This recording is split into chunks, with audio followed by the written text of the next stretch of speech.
This place is rich with the sweet scent of flowers.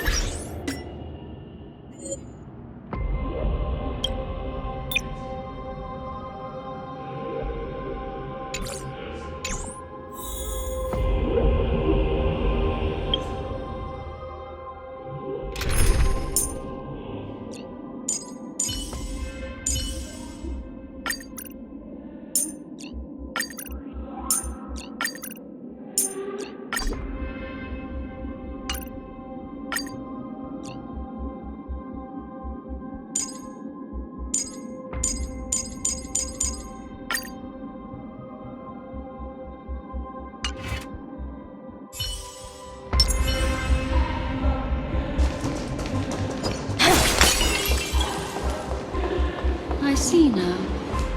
A piece of worm-eaten trunk. You weren't just making that up. Oakwood is prone to insect infestations. Nothing surprising about that.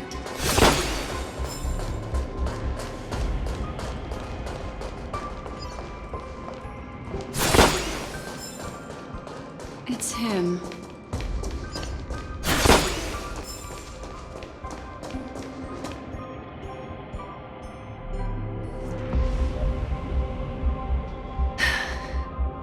Just look at this place.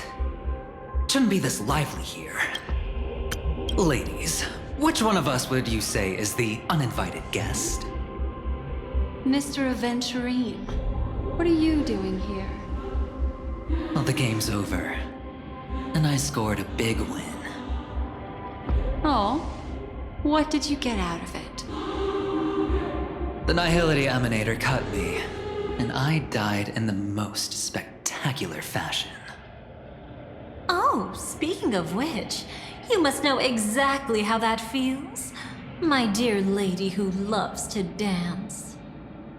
Still better than having no invites at all, my dear helpful lady. You two are really something special. You're quite interesting, Mr. Aventurine. However, you weren't supposed to find your way here. Unless you can give me a reason, I'll indulge you by letting you die once more. That confident, huh? You haven't hidden your weakness well, even though you're one of the 10 Stonehearts. Right now, you'll be easy enough to handle. I wouldn't be so sure. Since you know who I am, you should know better than to gamble. Consider this warning a welcome gift from a friend. So long as my trump card remains unplayed, none will dare see the hand through to the end. Too bad you've used up all your luck for today. I've always found losing more interesting than winning. What's the harm in giving it a try? Hold up. No need to rush into making enemies. Mr. Aventurine, congratulations on uncovering the truth behind death. But from what I know, you should be at Dreamflux Reef instead. Well, after taking a solid hit from the Emanator's blade, I never got the chance to enjoy a good nap. Thus I sank into the chaotic memory zone, and then my desire led me here.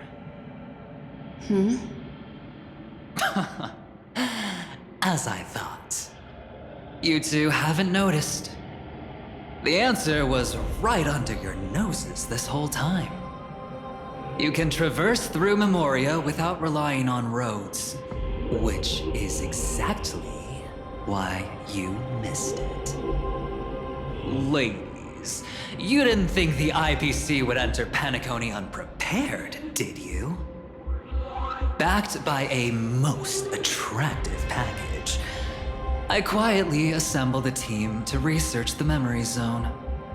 And I only asked for one thing in return. How to escape alive if I accidentally got lost in Penacony's Memoria.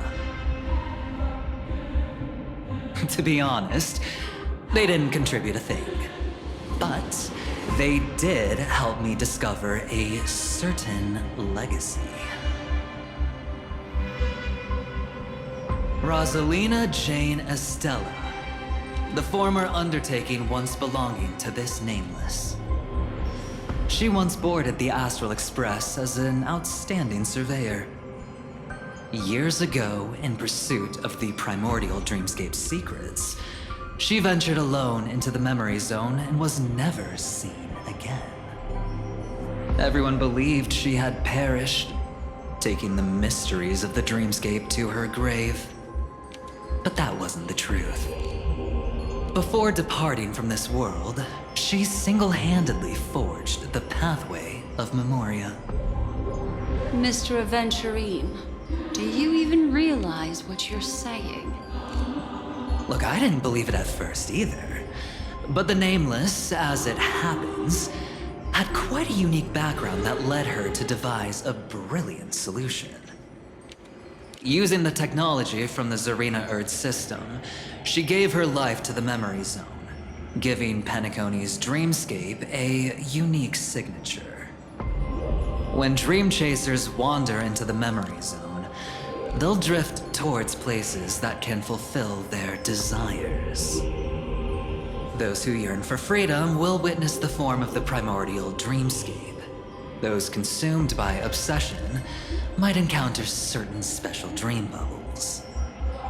And those who are lost and directionless will return to the 12 hours, seeking their path within their own past. The family discovered this trait and cleverly utilized it, allowing guests to be sent to different hours upon their first dream entry. In other words, this Nameless is the true founder of the planet of festivities. As for me, maybe I ran into a good doctor. From the look of this place, he's the one who let me blunder my way in. The impossible in dreams is not death, but dormancy. Do stay alive. I wish you the best of luck. Looks like I'm pretty lucky. I can't wait to see what I'll discover here.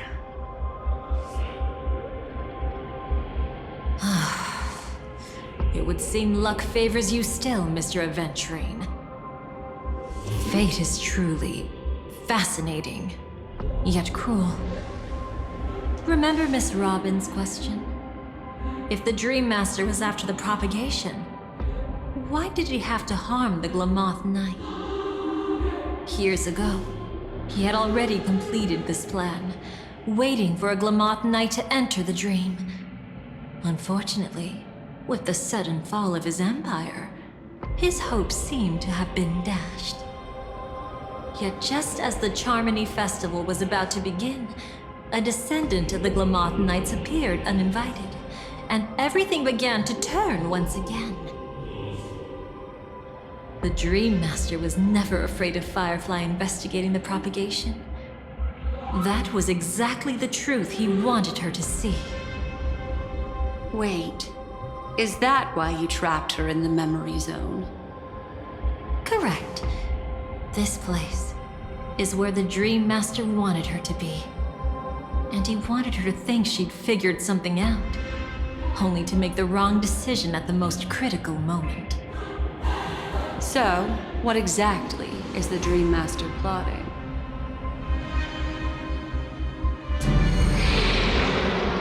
It doesn't matter anymore. We've missed our chance to stop him. Even if we catch him in person? From the very beginning, he never existed anywhere at all.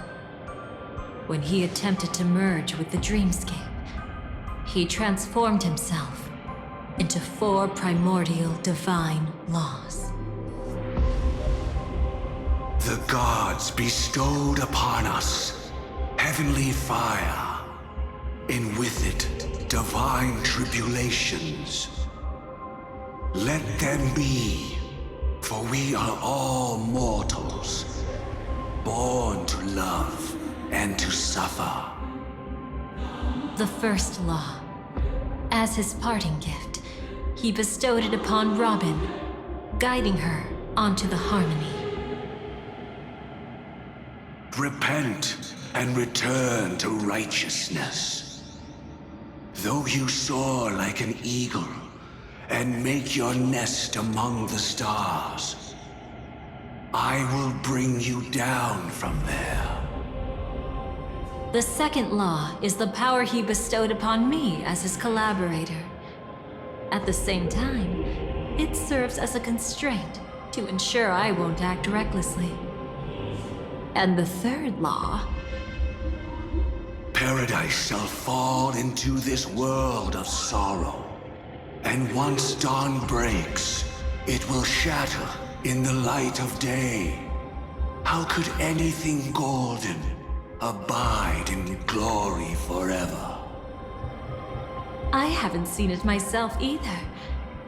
According to him, it was an all-out attack, like a torrent of fire pouring down from above. And the last one? Nobody knows.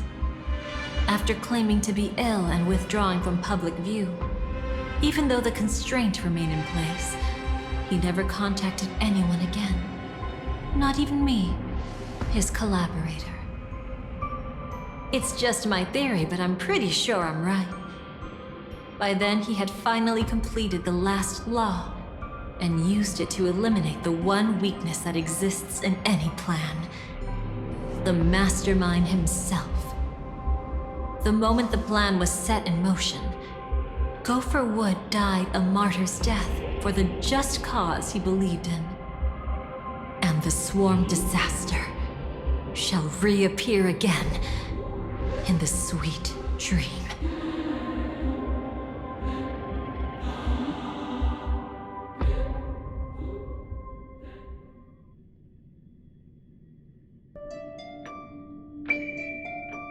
The moment has finally come.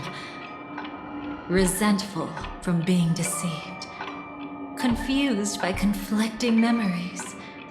Your expression right now is so similar to what I had imagined.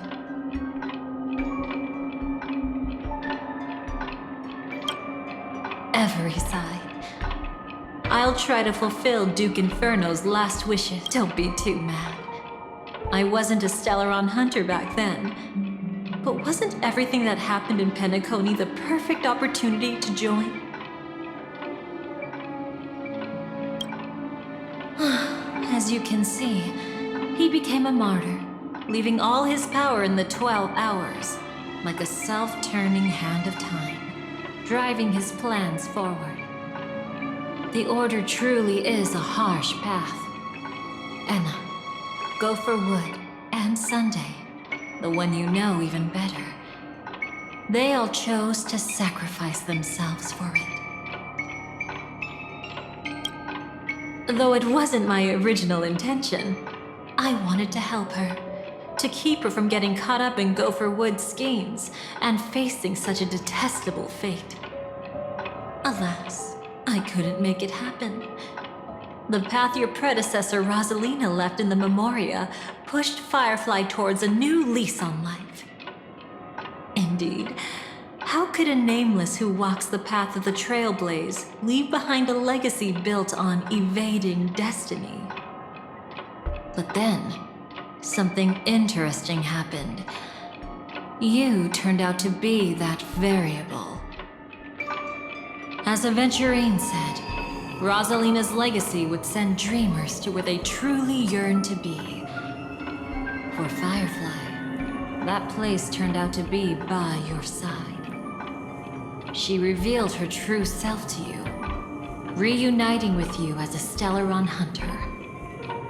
Then, guided by a history fictionologist, you witnessed the life of the watchmaker Mikhail.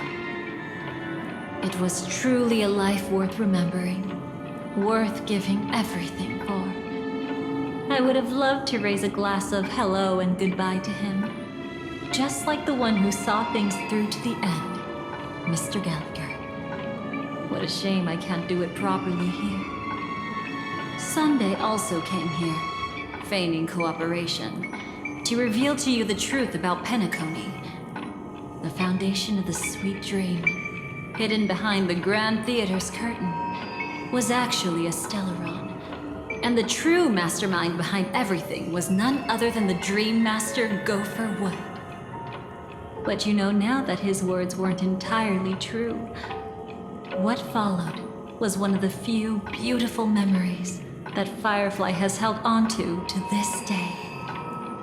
In order to win tickets to the Grand Theater, you and Firefly participated in the moment of scorched sand auditions.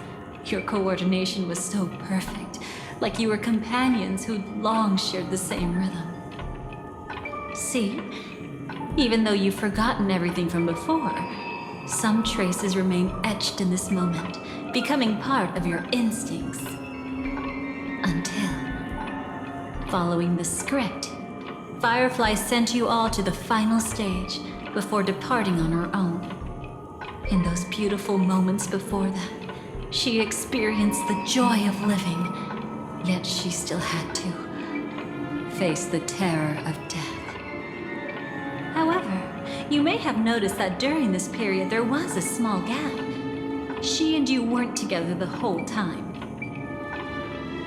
You returned to a child's dream through a dream bubble left by Mikhail and witnessed his legacy.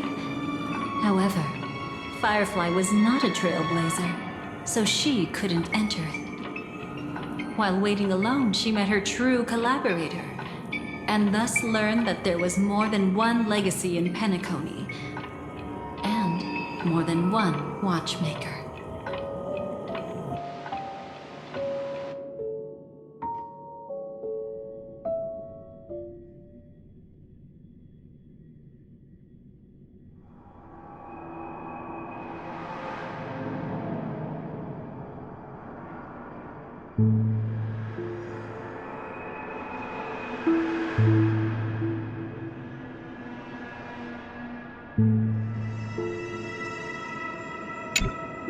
Did they enter that dream bubble? That's right. Unfortunately, you won't be able to follow them in so easily, even if you've traveled together as companions. That old man can be so stubborn sometimes. He'd rather have the Nameless be the ones to witness his legacy. No, I think it's quite romantic. A legacy left in the past will give them the courage to continue walking towards the future. Even if I can't walk alongside them, I'm content in knowing this. Huh. You're quite like the Nameless. Awkward, but admirably so. Maybe we can't walk the same path, but... Passphrase, respond at once. Why does life slumber? Huh? Ignore that. Must be some meme. How did it end up here? Sorry, I want to go check that out real quick. Be right back. Oh, so you're into fluffies too. You've got taste. Better not wander too far though.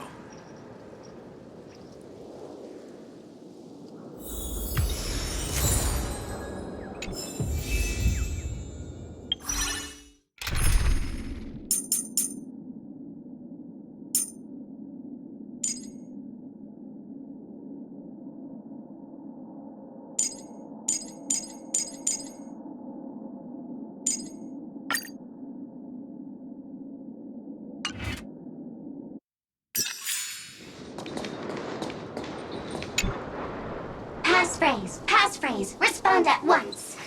Why does life slumber? Because people are afraid to wake up from the dream. Perfect. Identity confirmed. Welcome, Agent Mech Tycoon. Please proceed to the next rendezvous point. Our people will be waiting for you there. Is this really necessary? Gotta stay in character. Follow the instructions, Mech Tycoon.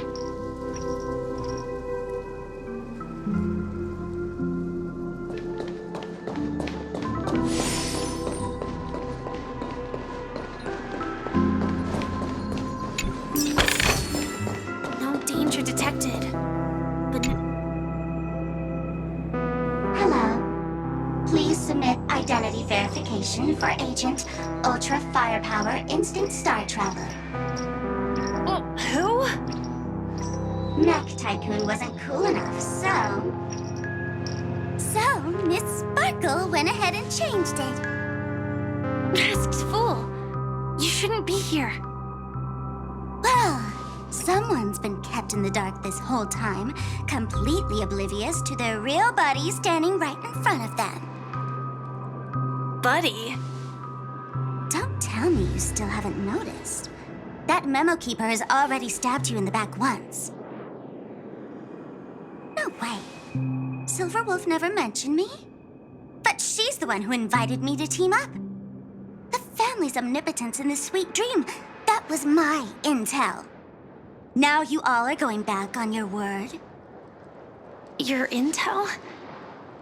With Kafka's spirit whisper, my cognition shouldn't be susceptible to distortion. Could things be different now that I'm in a dream? Before heading to Penacony, Silverwolf did tell me to keep an eye out for anyone asking, why does life slumber? But as evidence, that's not enough. Oh, really? Then what if you were to die 3 times in the sweet dream? Then, why is this the first time we're comparing notes? What else could I do? As a fool, how could I ever catch up to a memo keeper in a dream?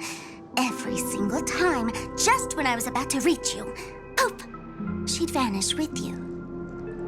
Who exactly is Constance? She works for the Dream Master, but she definitely has her own agendas. She secretly made a deal with me.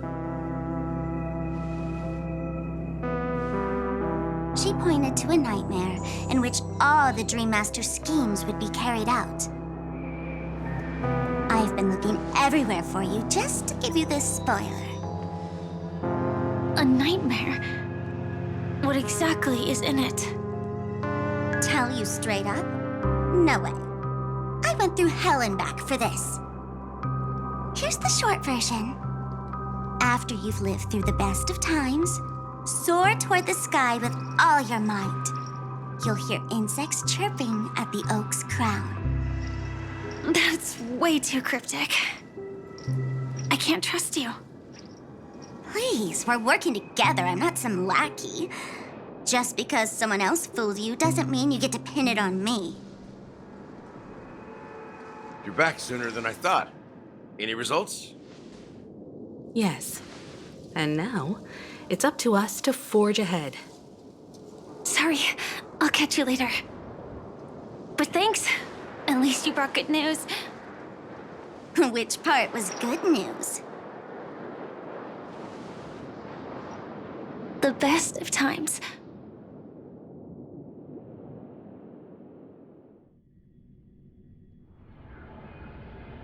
And now, the Dream Master's plan begins to turn like clockwork. And so too does destiny. What does the Dream Master gain from recreating the swarm disaster? Oh, reminds me of the good old days during the War of Gods. Oh, silly me. I almost forgot. I need to retrieve a certain lost item. Otherwise, there's a lady who won't be too pleased. Sorry, but I need to get going.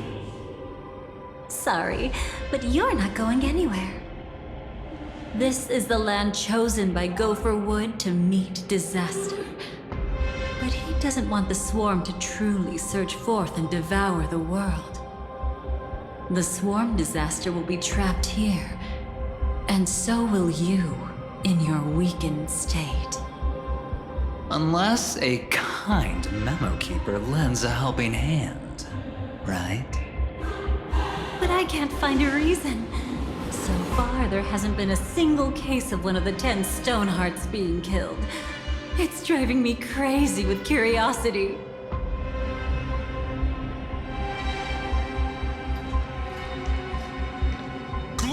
above all, my friends, in the face of the omen of evil, we must stand united more than ever.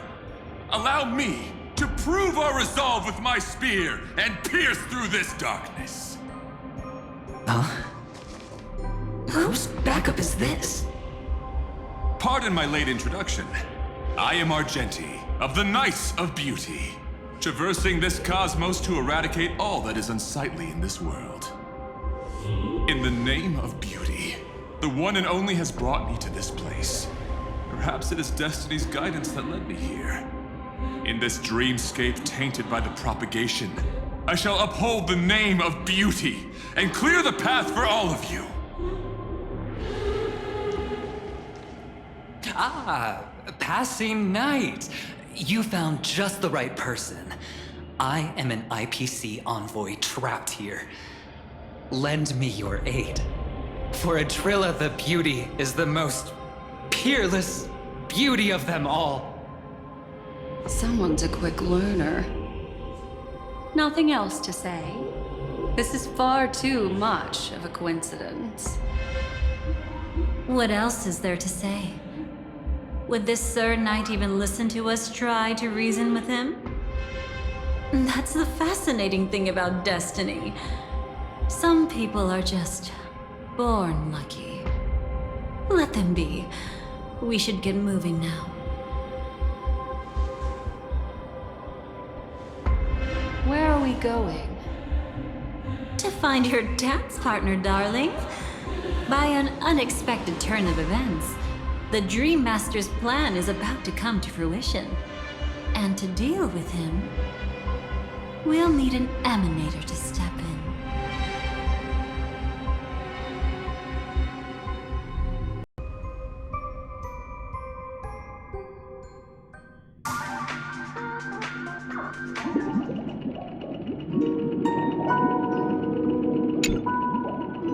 Since the future of the Stellaron, Penacony, and even the entire cosmos is at stake, let's draw a conclusion there, in all fairness.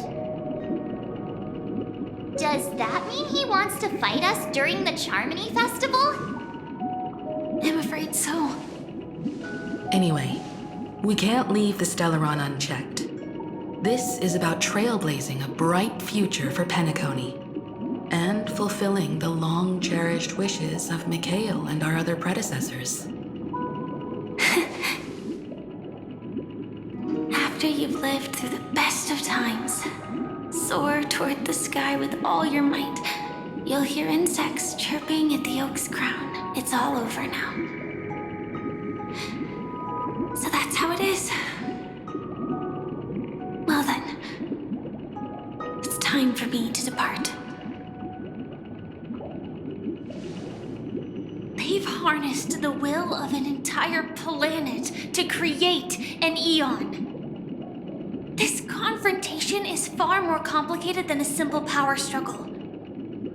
To secure Penacony's future, fighting on the stage alone is not enough. What do you mean? Are you not coming with us? I believe Firefly is trying to say that she's heading off to another battle.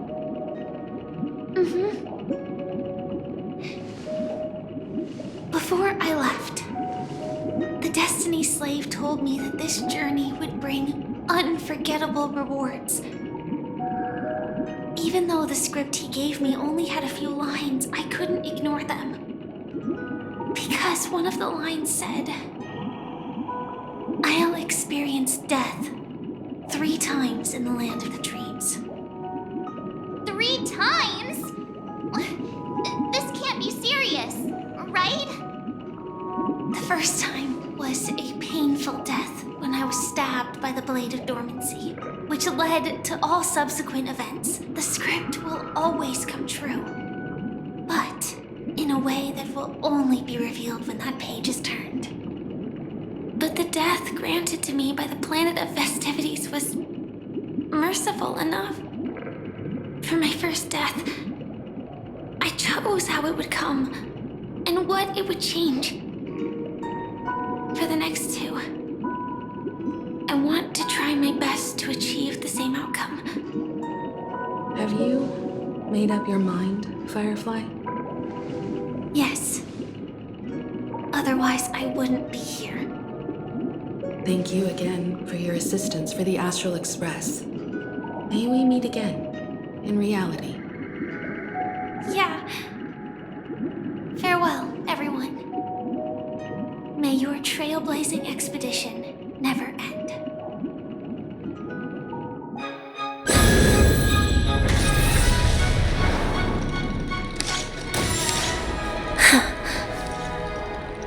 I dreamed of a scorched earth. Everyone, are you ready?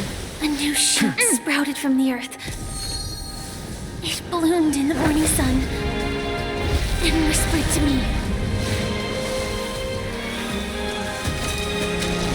Like fireflies to a flame, life begets death. May we meet again in reality.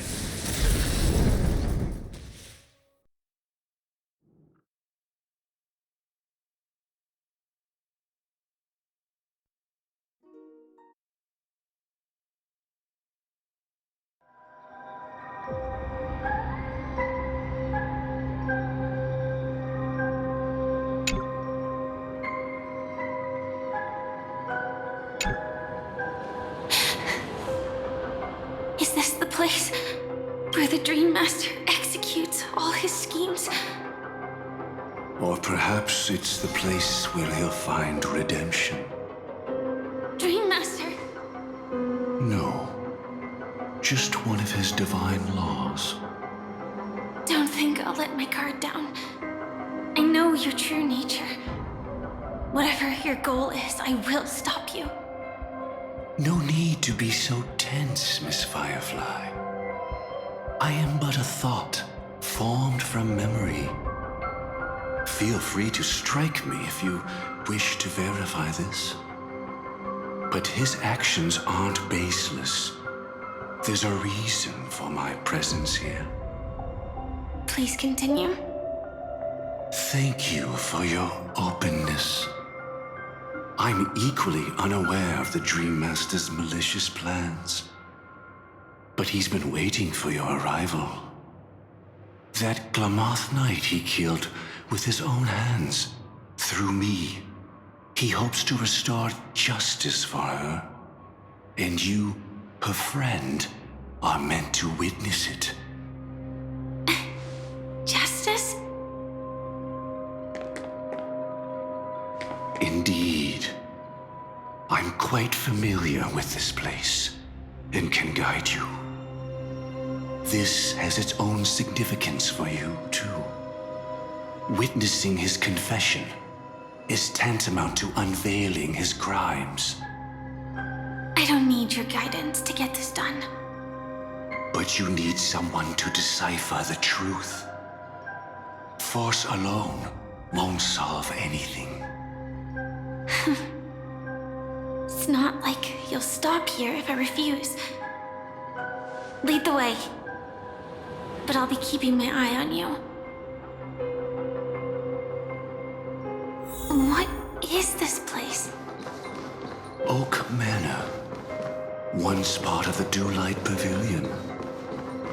Before becoming the Dream Master, he used to hold family councils here. But it's been abandoned for years now, sinking into the primordial memory zone.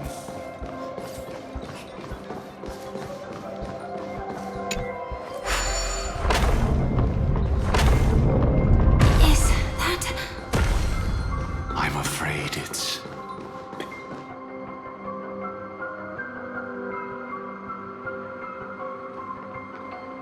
Did Oak Manor always have decor like this?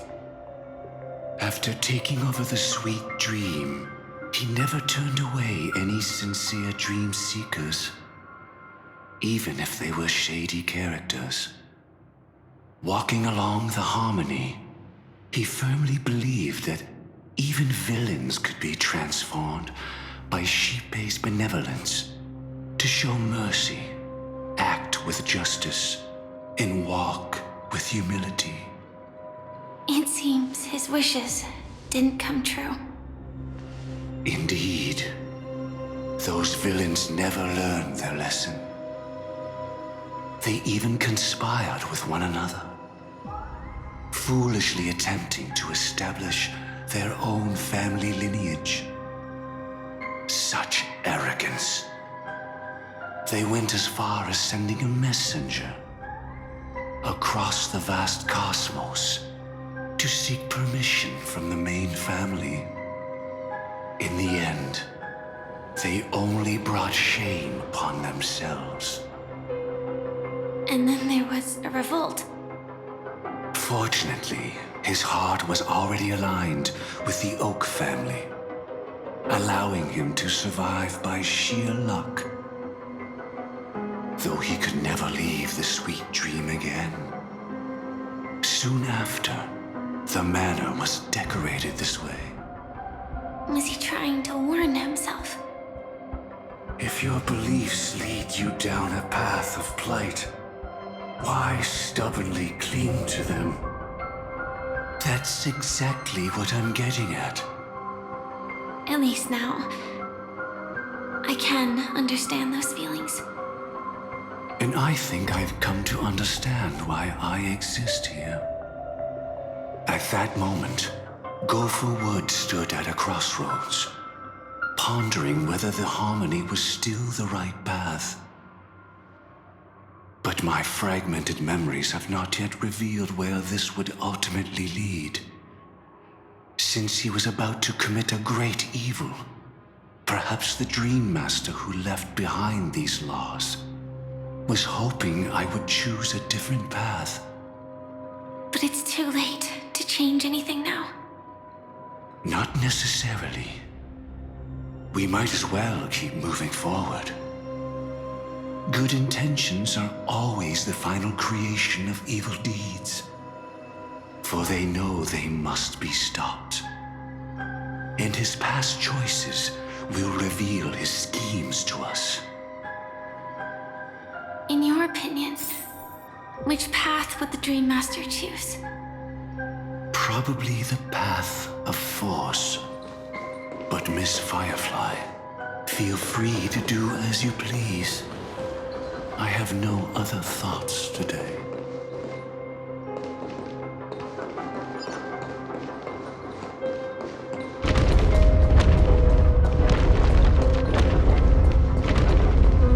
The road not taken can never be retraced.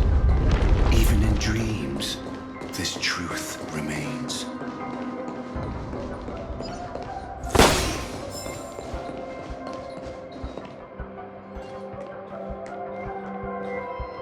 In the end, all paths lead to the same destination. Human will, it seems, truly has very little impact.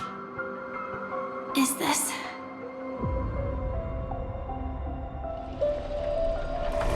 The manifestation of Nanook and the fall of the Eternal Centurion. Such news has shaken the universe, and I've long since known about it. So why would a messenger of the main family take the trouble to visit this frontier? Just so you know, I'm here to deliver punishment, and you're the guilty one. I barely escaped death, and I still can't reveal my true form. Tell me, why have I been branded a criminal upon returning to this place? You've already confessed to your crimes. The family doesn't tolerate incompetence, even from a branch leader on the frontier. Not only did this one fail to quell the situation, he was even murdered. If it weren't for Nanook's manifestation, the Eternal Centurion would have descended upon Penacony to eliminate these villains.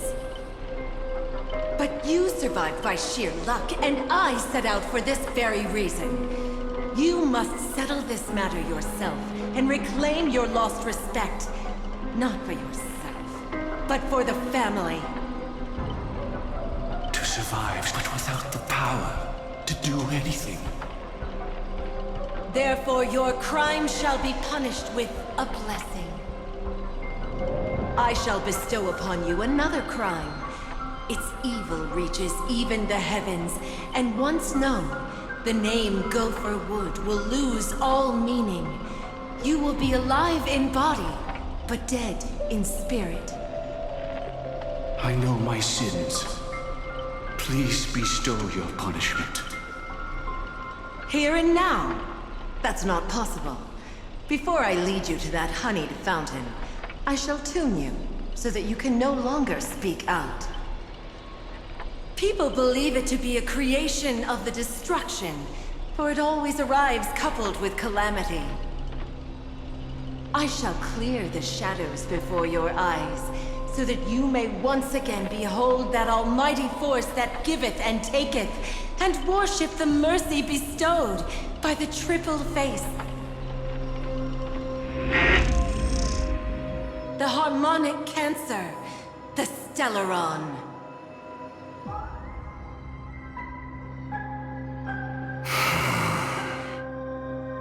Did the Dream Master already know back then that the Stellaron was actually a creation of the Path of Harmony?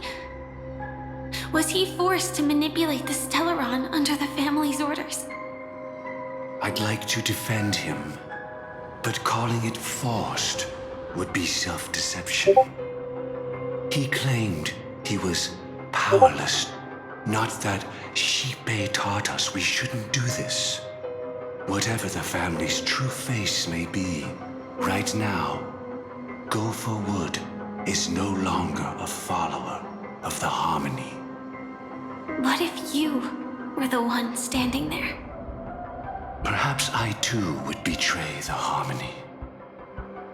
But in any case, that would only mean I found the family unworthy of obedience.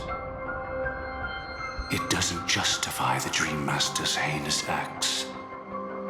Miss Firefly, have you ever pondered over destiny? I often wonder if we could face our past decisions again, would we really make different choices?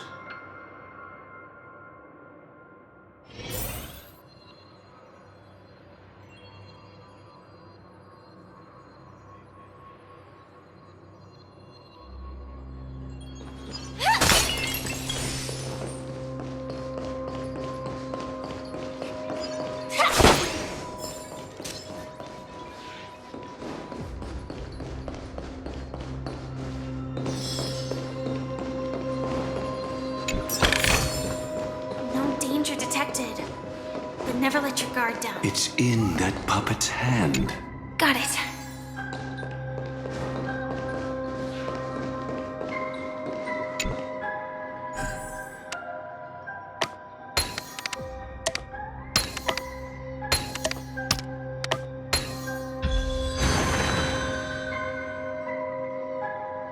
Rest in peace now.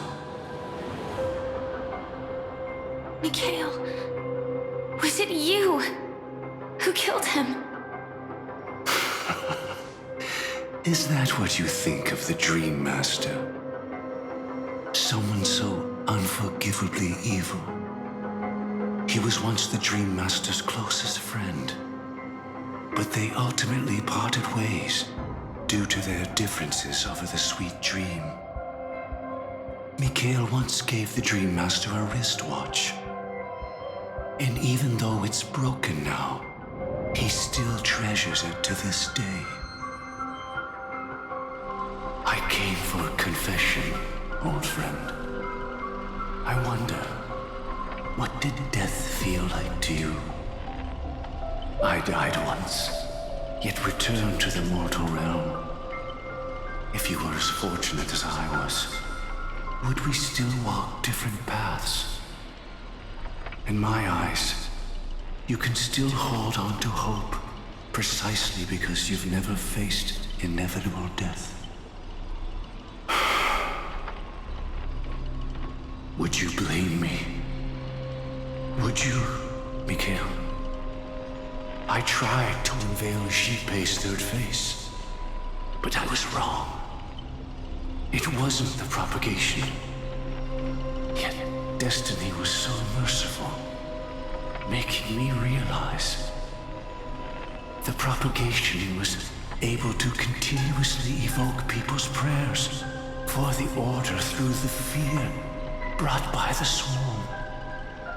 When the Swarm disaster ravaged the universe, that was also when the Order reached its unprecedented peak. But after that, the Great One deliberately ignited a war among gods, leading to their own downfall. They would rather fall than let the Order ascend upon a staircase of falsehoods. They were wrong too. The Great One wished to restore justice to the mortal world. But what people prayed for wasn't justice. It was freedom from fear. Will you forgive me? Will you, Mikhail? I shall commit an act of transgression, mending the errors of the gods. I will restore the missing hand to the celestial clock and show mankind death. I know my sins.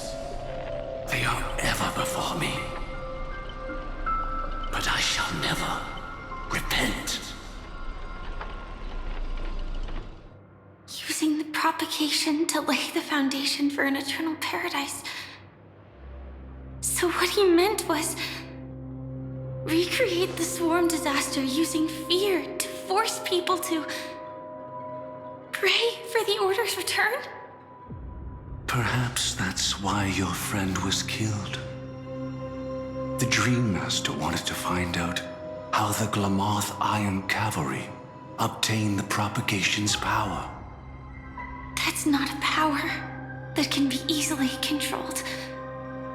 We need to pick up the pace.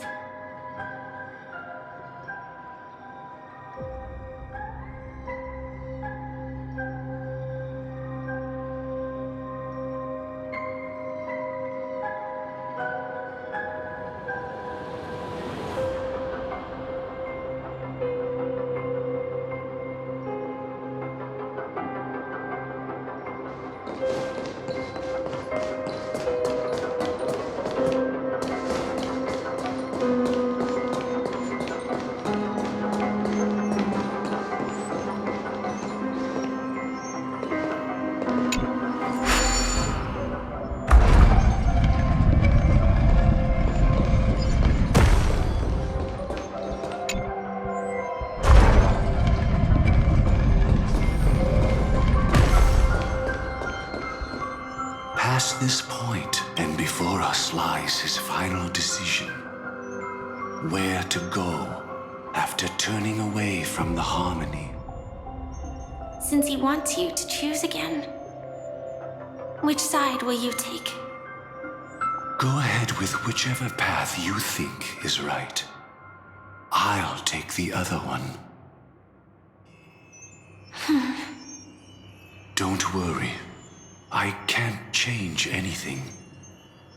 Even if I have a sudden awakening, it would only give the Dream Master peace of mind.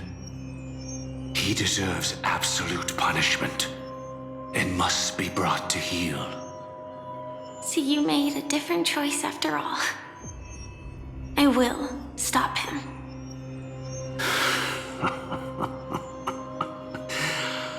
I hope everything goes well. This is goodbye, then.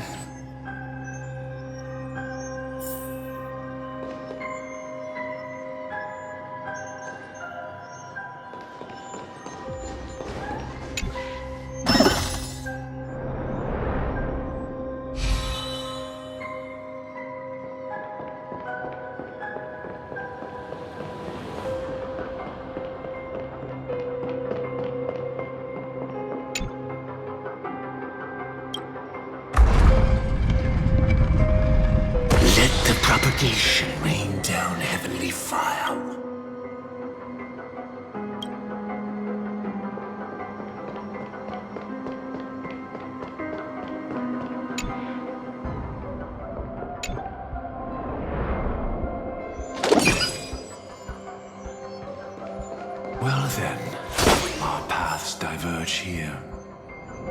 You go towards life, and I towards death. Which path is better? Only the gods. So many. Could Gothwood's plan already be in motion? No. Impossible. No danger detected. But never let your guard down.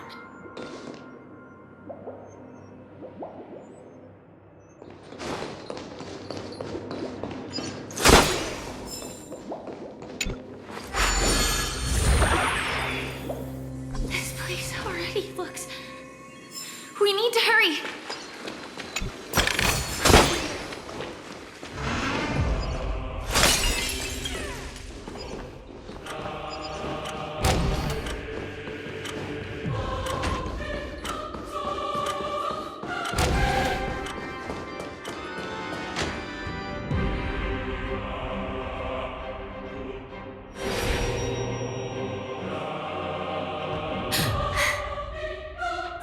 No doubt about it. This is the place. My apologies for keeping you waiting, Lady Firefly.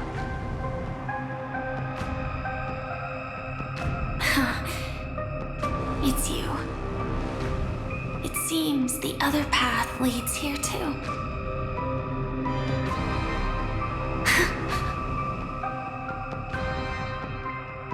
What is this? It's the terror that humanity dares not recall. The swarm disaster's chrysalis of extinction. The Dream Master's devastating strike, like a torrent of fire, lies hidden behind the stained glass, waiting to shatter it and unleash the swarm disaster once again.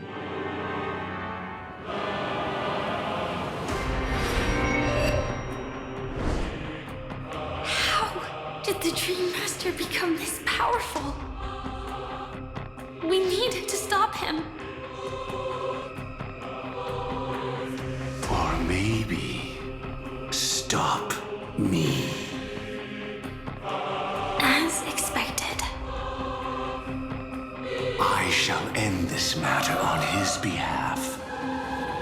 This thought, together with the power beyond the window, completes a single, true, divine law. Divine law. Everything you saw along the way, none of that was meant for you. It was meant for me. So that I could bring you justice. I don't see any justice in any of this. Lady Firefly, I assume you've pondered over destiny too. I don't think it can be used as an excuse for anything. Even if the ending is predetermined, we can still decide how we get there. That's just self-deception. You've never been able to change the course of events. When we stand at the crossroads of choice, no matter how many times we start over, we'll always make the same decisions. By that moment in time, we've already been shaped by our past, believing that choice to be the only correct path. All the past you've left behind has already determined your future. Your friend tried to escape destiny, only to meet the same end. And now, here you are, no different.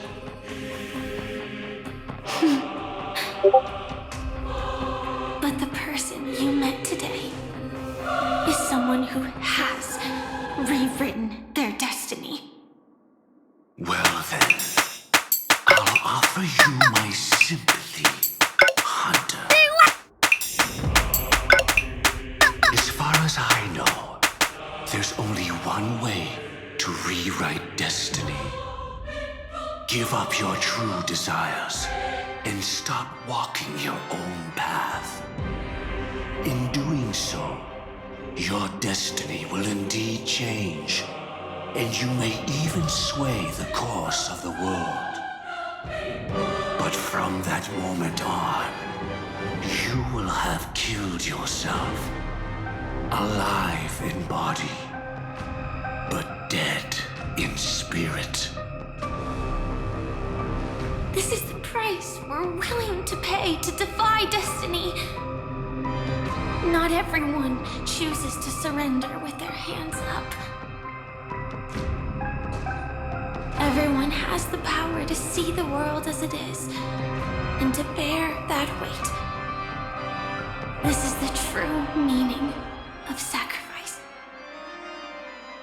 I admire your resolve. Since you don't mind sacrifice, that's enough talk. Stand down, Hunter. You can't stop that strike. I won't let you get away with this. Oh, really? How did the Harmony succeed in spreading its cancer across the universe then?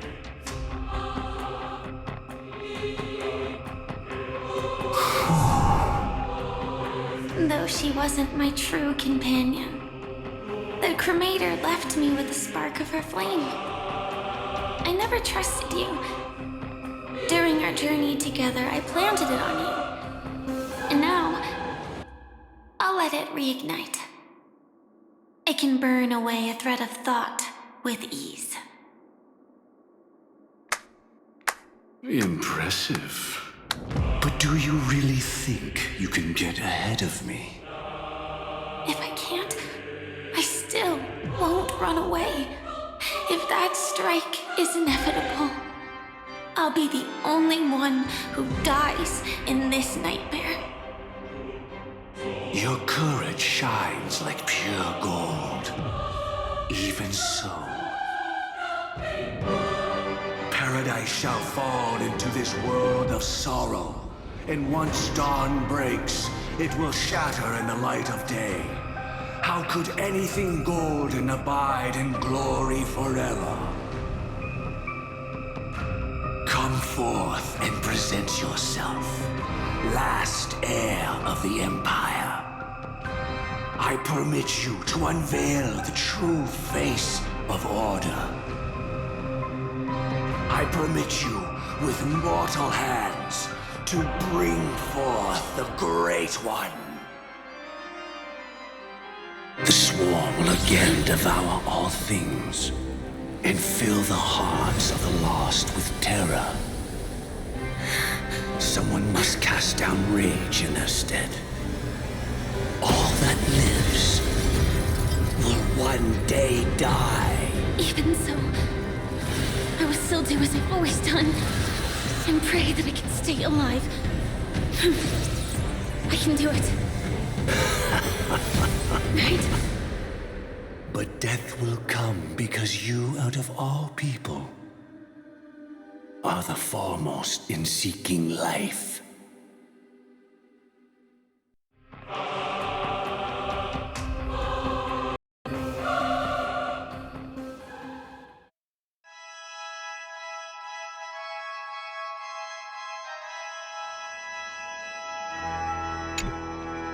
Your last confession took me by surprise, Mr. Gopherwood.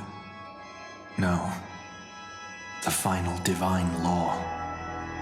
I suspect there was never any chrysalis of extinction from the swarm disaster to begin with, was there? What exists in Oak Manor is nothing but a disguise. The only thing hidden within is a Stellaron. True. I never unraveled the secrets of the propagation. Now, split into 4 parts. A single strike of mine cannot harm that hunter.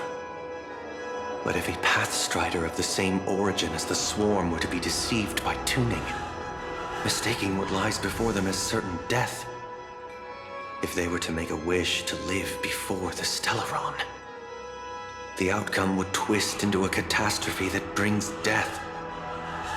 A Swarm disaster. Her life shall beget death, and that death shall beget life unto this world. But why are you so certain that nothing will go wrong? I've already glimpsed the secrets of the Stellaron, and I have no need for certainty here. Even if she never entered the game, that strike would still fall at the appointed time, causing the Stellaron to shatter. The Dreamers will learn that the power to destroy their own lives comes from the harmony, but that it is ultimately the worst option. You should know that I won't agree with this. Too late, child.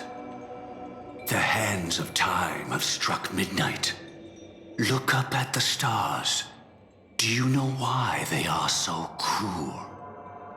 That reason shall be the final divine law. And with this, we entrust everything into your hands. Because the stars belong to everyone, they have never belonged to anyone. If you love everyone, then you love no one. Well, that's where our conversation ends. Go ahead. The 107,336 souls of the Oak family have dreamed of this moment too many times. The opening is near. Go, my child. Seize the power of the harmony and reveal your karma. I shall walk the path of the Order to its end, as you wish. But I can no longer accept your divine laws. If I become the only star in the sky, even if I belong to no one, there would still be no cruelty. The stars are cruel, only because they have never shared their heat with the masses, burning fiercely only for themselves. Well, there can't be two suns in the sky. I'll step up and take down the other sun if necessary. Moreover, how could I allow other stars to shine during the day? Paradise shall soon be created.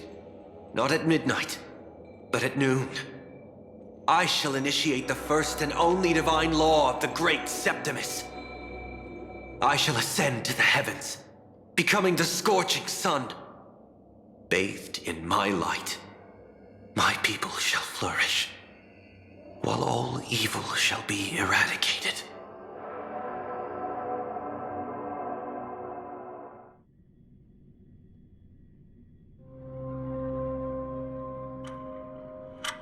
Very well, child.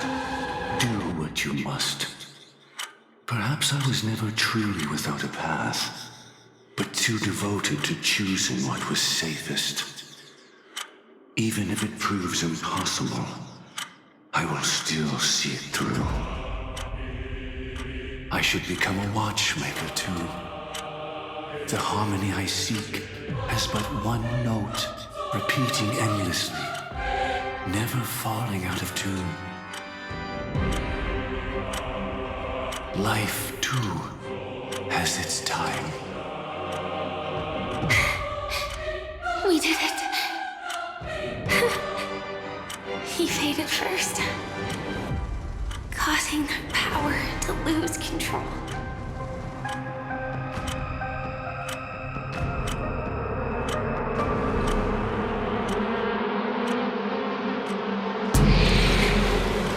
Is that the...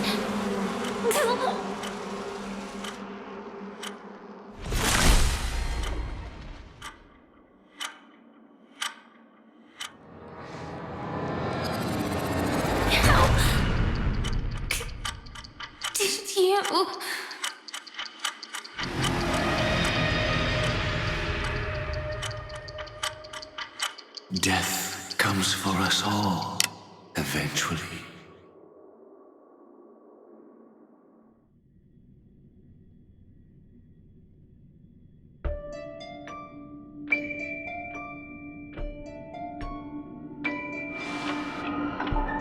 I'm starting to hate how powerless I am. How I wish that I had some way to comfort you right at this moment. Don't worry, that was all in the past. It was confined within the dream. Even a Stellaron could not truly revive the swarm disaster. The Dream Master's actions could only evoke fear in those already dreaming. Yet this swarm was frighteningly real when you consider the next steps of his plan. Enna's dream had enveloped the entire star system, which meant the swarm disaster would gradually become indistinguishable from reality. The propagation would awaken the most primal fears in all dreamers. Through their cries, the path of order would be sustained, until the entire cosmos drowned in a singular dream. She had almost reached her demise, yet she survived. Her second death hadn't come yet. It would be upon her soon. He'd lured a Glamoth Iron Cavalry to face a Stellaron after years of plotting. Though everything Firefly had learned since entering the dream was true, they were only truths that the Dream Master wanted her to see. And that is often regarded as the highest form of deception. The Stellaron answered Firefly's desire to keep living. In response, it recreated within the sweet dream the swarm disaster and the Eon Enna. You engaged in a decisive battle with Sunday at the Penacony Grand Theater afterward. He had, without question, become an emanator at that time after usurping the Harmonious Choir. But you showed no fear and gave it your all in your fight against him. And you emerged victorious with the help of your allies. In that battle, the setbacks, the victory, was just an illusion woven by Sunday. Enna's dream had already enveloped the entire Asdana system. It was impossible for you to beat Sunday at that time. Enna's dream was so terrifying that even memo keepers could not act freely in it. Fortunately, we sought out Acheron first, and she lent us a helping hand. That allowed us to take action along with that quarrelsome friend of ours and try waking people one by one. Indeed, don't forget that. Even within the sweet dream, there were still many people yearning, striving, and pushing forward with all their might. At that moment, you too would face a similar deathmatch. Being woken up by Black Swan was a watershed moment. Due to the existence of Enna's dream, your memories from that point onward can no longer be viewed from the same perspective as before.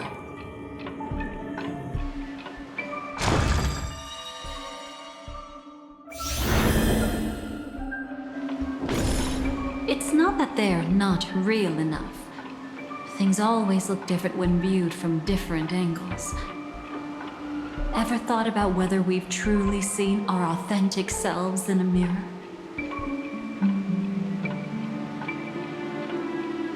And from that moment forth, I would also no longer be able to help you. Your memories belong to you alone at the end of the day. Destiny only allows me to intervene this far. However, you must remember this. How your memories manifest is ultimately up to you. People can't dream of things they've never seen before. They're afraid to wake up because the sweet dream is woven from their own past. A past they still can't let go of. It's just like your actions at this very moment. Only by embracing the past can you find the strength to walk towards the future? Firefly, me, the Stellaron Hunters, this entire world. We're all waiting for you to reach that moment. I can hardly tell if this is nervousness or excitement. You are different, unique, and worth waiting for. Go and write a prelude to memories once more.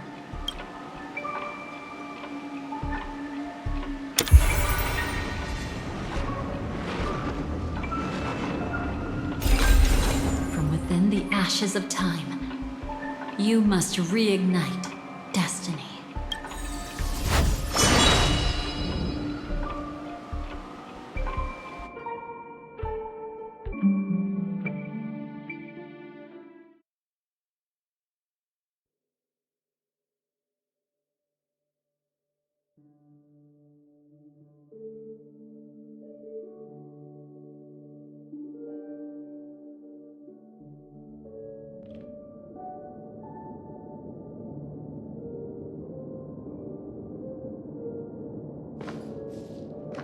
This way, darling.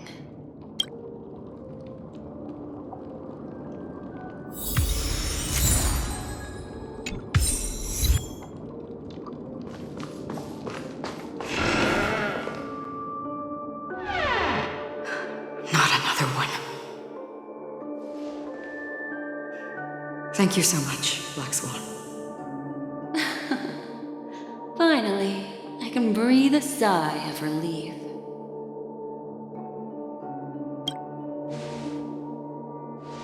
I understand you must be confused, and will do our best to shed light on the situation. However, before that, it's essential to know that this place is the rift between dream and reality. A place reserved only for those who have awakened from Enna's dream.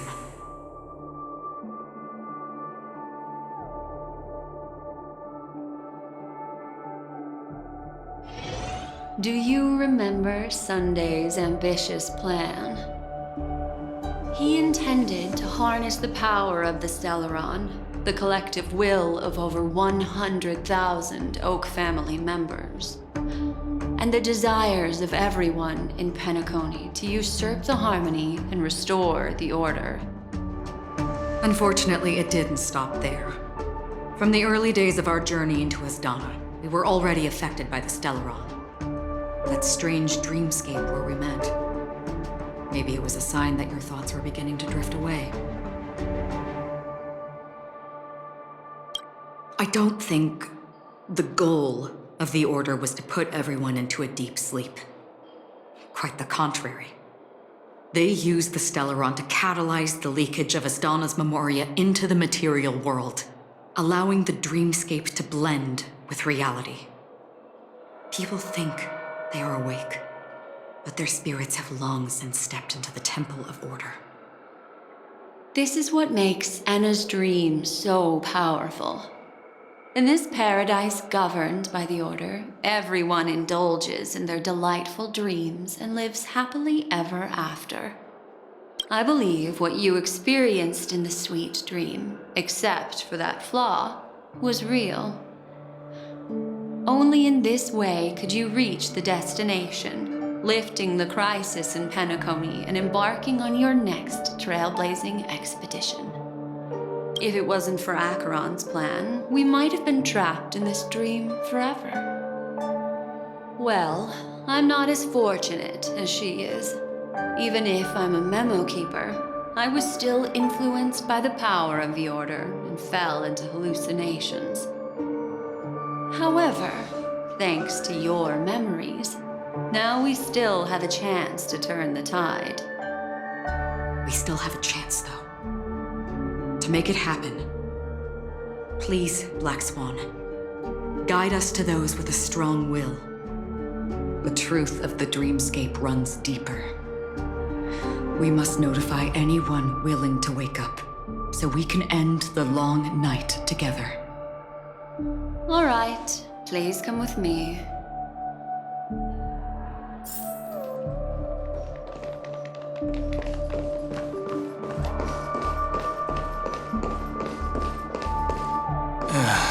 Stay calm.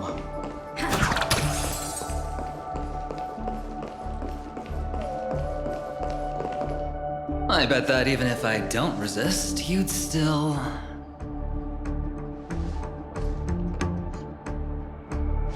Time to get down to business, cowboy. You okay?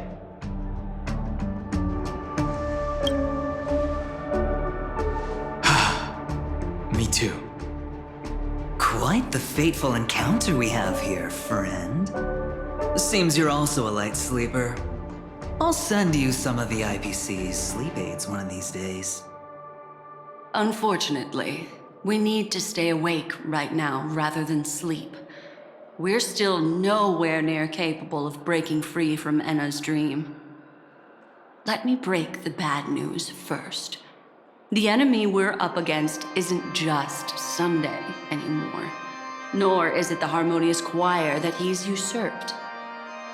The Dream Master has awakened the swarm disaster within the sweet dream, and cast shadows into the hearts of all dreamers through Enna's dream. The primal fear taking root in people's hearts had led them to call out to the Order for protection. The path of order is gradually being restored, and this has transformed Sunday into Enna. Specifically, he's just one step away from becoming an Eon. The IPC's starships converged here at an opportune moment, and the power of the preservation seeped into the sweet dream to prevent him from completely ascending. However, that is only temporary. With the IPC around, the cosmos doesn't need a second order. But it doesn't make much of a difference for us. Sunday's true form has broken free from the dreamscape, becoming as vast as an Eon. The Astana system is no more than a plaything in the palm of his hand. Indeed. Forget about stopping him. We can't even manage to face him again.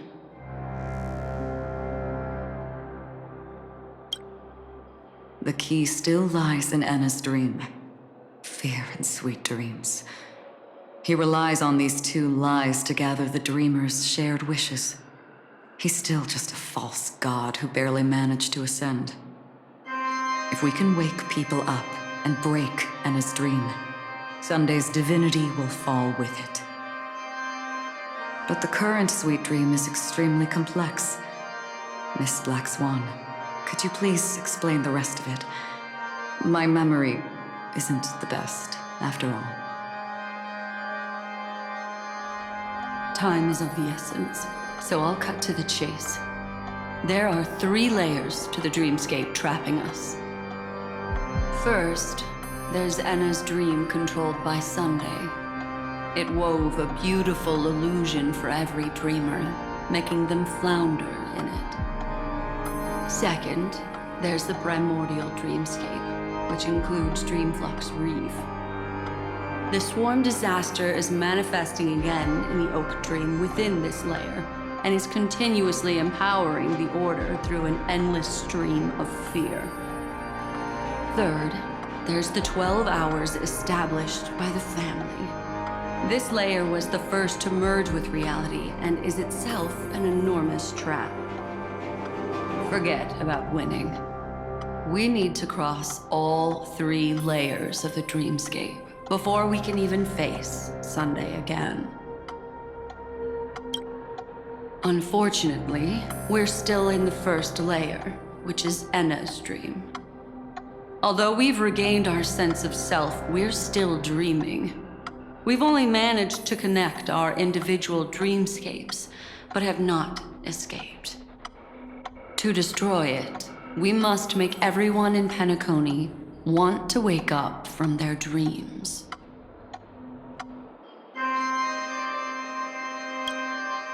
Humans yearning for sweet illusions borders on obsession, leading them to subconsciously resist the harsh reality. Therefore, I carefully selected a moment where she was completely unguarded. guiding her to uncover the truth herself to make her regain her consciousness. However, to wake up everyone in Penacony and get them to share the same determination, that would be nearly impossible. But we can't just stay here and do nothing. This is the first step of our plan. With the assistance from the Garden of Recollection, those who possess a strong will, like you, will gradually awaken from the dream. These free wills are the discord that will sway Anna's dream. However, awakening a mere handful of individuals is insignificant compared to the vast number of people immersed in the dream. We must find other ways to awaken the free will of millions of people within a short period of time. Looks like the Jade Abacus of Allying Oath will be the only solution. No need for that. Keep your once-in-a-lifetime treasure. We don't need to bother the Cienjo Alliance for such a tiny request. You want thousands of people with unwavering free will? That's easy. Just leave it to us Galaxy Rangers. Do you know what it is, Acheron? It's the relic I returned to you. Exactly. Its owner must have told you that it's meaningless to anyone other than a Galaxy Ranger, and that it can only fulfill its purpose when returned to its rightful owner. Because it's a burial artifact, worthy only of a hero who has served the Galaxy Rangers with honor. When its light illuminates the universe, it means the fall of a hero, and in the direction it falls, countless meteors will streak across the sky. Those meteors are Galaxy Rangers, coming from all corners of the cosmos, driven by a shared purpose, without questioning the cause or counting the cost, because we abide by a bottom line. The shooting stars of the hunt only descend on the longest night, and with them comes the dawn. We've stayed silent for far too long. Now, it's time to remind all the cowards, oppressors, and villains of the universe of our presence. I'll be the one to ignite the first spark. This should be enough to delay his ascension to godhood. As for the foundation of Anna's dream, it would take an immense power to shake it in an instant. I think that shouldn't be too hard. So, you're the key in the end, I assume? Even if it is just a counterfeit god, we'll need an emanator to step in. Perhaps it's not about being an emanator. This is a different collective wish. I will do everything in my power to strike down that evil god for you all. What about the other two Dreamscape layers? There's nothing we can do about them. They are even more dangerous. Unlike our current gathering, the dissipation of Anna's dream will take time, which will draw Sunday's attention. Exactly. Once we enter the next layer of the dreamscape, we'll be facing an eon's strength head on. But by then, we'll have played all our cards.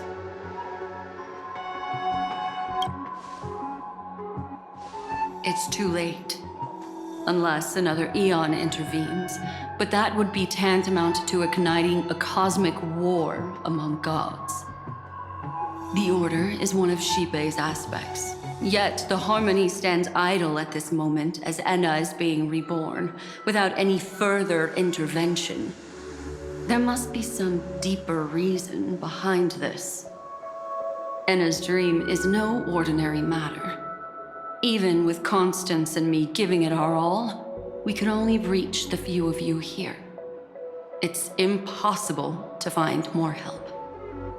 But time is of the essence.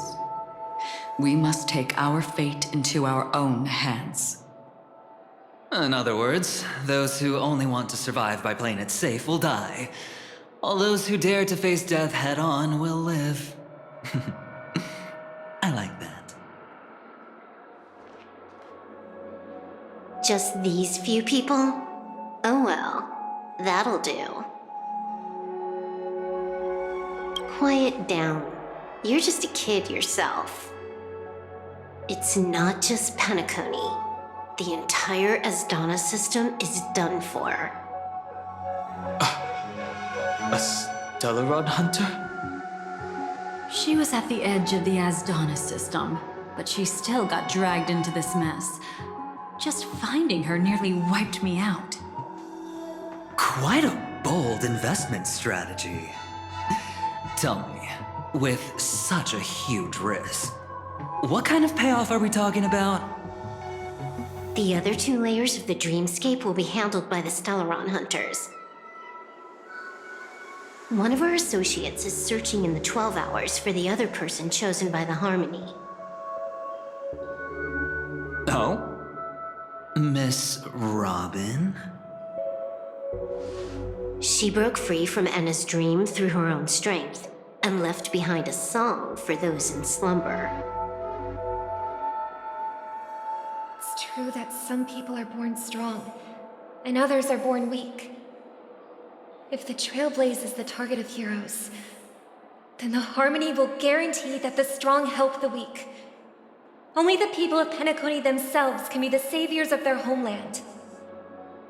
Their path of happiness should be forged by themselves.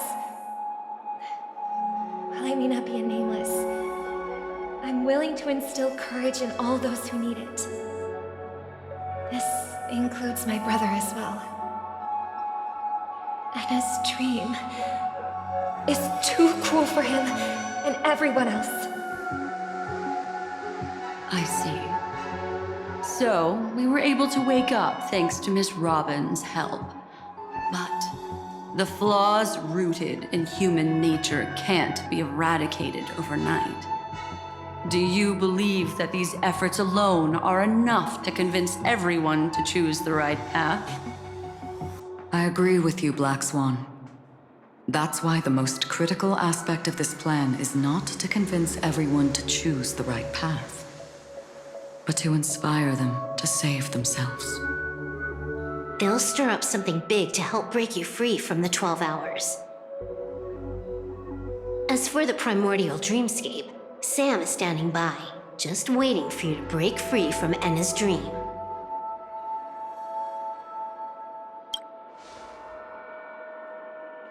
Now, I'll tell you, but don't panic. She will die. She will die a second time, facing everything she wants to run away from. But her fate will be determined by you. She will help you break through the second layer of the dreamscape. Then, she'll fall into Enna's dream, which hasn't fully dissipated yet. If you defeat Sunday and wake her from that dream, then her second death, too, will become nothing but an illusion. But if you fail, the dreamscape will ultimately merge completely with reality, and her death will become a fact. But that still doesn't solve the fundamental problem. What about Sunday? He could wipe out all our efforts with no more than a glance the moment we cross the 3 dreamscape layers. Oh, Miss Memo Keeper. It's time for a game of recall. I once said something to you lot back in the Oak Dream. So long as my trump card remains unplayed, none will dare see the hand through to the end. And now, it's time to reveal that ace. Let me point out 2 mistakes. One of them is yours. Having personally been to the heartland of the Dream Master's plans, wouldn't I have already found a way to inform the IPC? The fleet's deployment was never meant for a direct confrontation. It was to seed the preservation's heart into the dream. The other mistake was Sundays, and it was a fatal one. He should never have confiscated my cornerstone. He should have kicked me out right from the start. That's how every gamble with me goes. The moment you sat down at my table, you've already lost. A jade-colored light still sleeps deep within the dreamscape, and it does not require the presence of its owner to unleash its powers. So what? Even the power of the 10 stone hearts can't rattle an existence already approaching eonhood. That's why I said the cosmos no longer needs a second order. The Dream Master's plan is indeed flawless. However, when faced with the terror of the swarm disaster, how is calling for the preservation any different from calling for the order? The release of the Cornerstone's powers will absorb the Dreamer's desires and offer them the preservation's promise instead, guiding them to cry out these words. All for the Amber Lure. Is this the IPC's real goal? To completely take back Penacony on a conceptual path level? What, you think I'm also trampling over others' beliefs? Sorry, but that's exactly what the IPC believes in. Don't question your own ruthlessness. All that matters is profit. The new swarm disaster will end the same way as it ended before.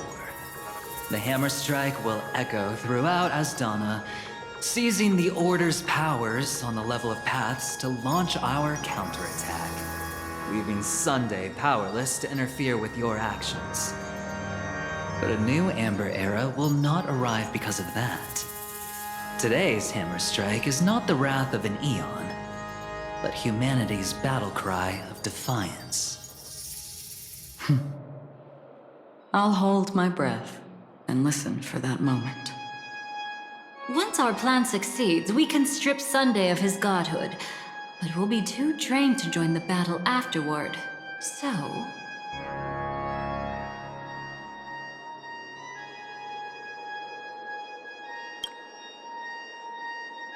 Take your time to prepare.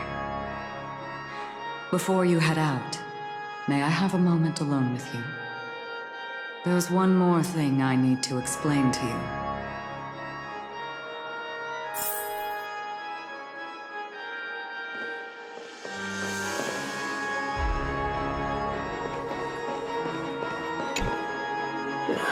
Now that our roles are assigned. Go.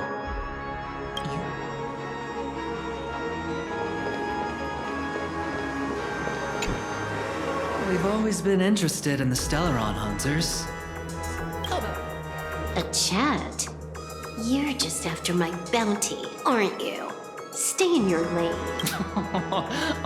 No way I'm just after that. If you're worried about the bounty, how about I add another billion to that number?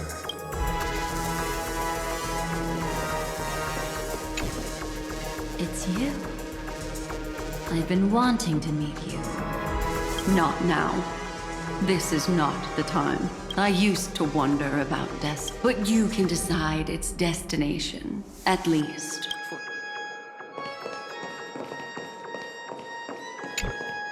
This grand festival is drawing to its close. This is the starting point for the ultimate stage of our journey. Just as it marked the beginning of all the stories in Penacony. Are you ready?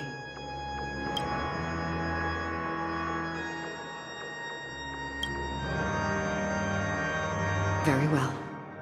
Now, a glimmer of fireflies, a sigh of regret.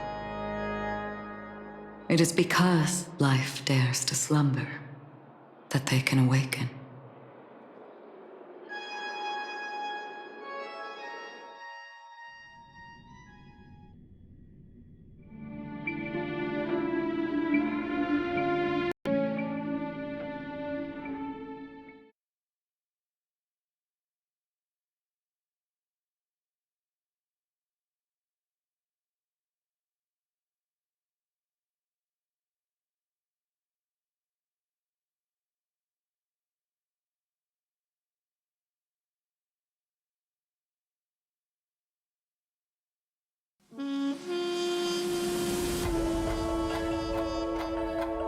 Am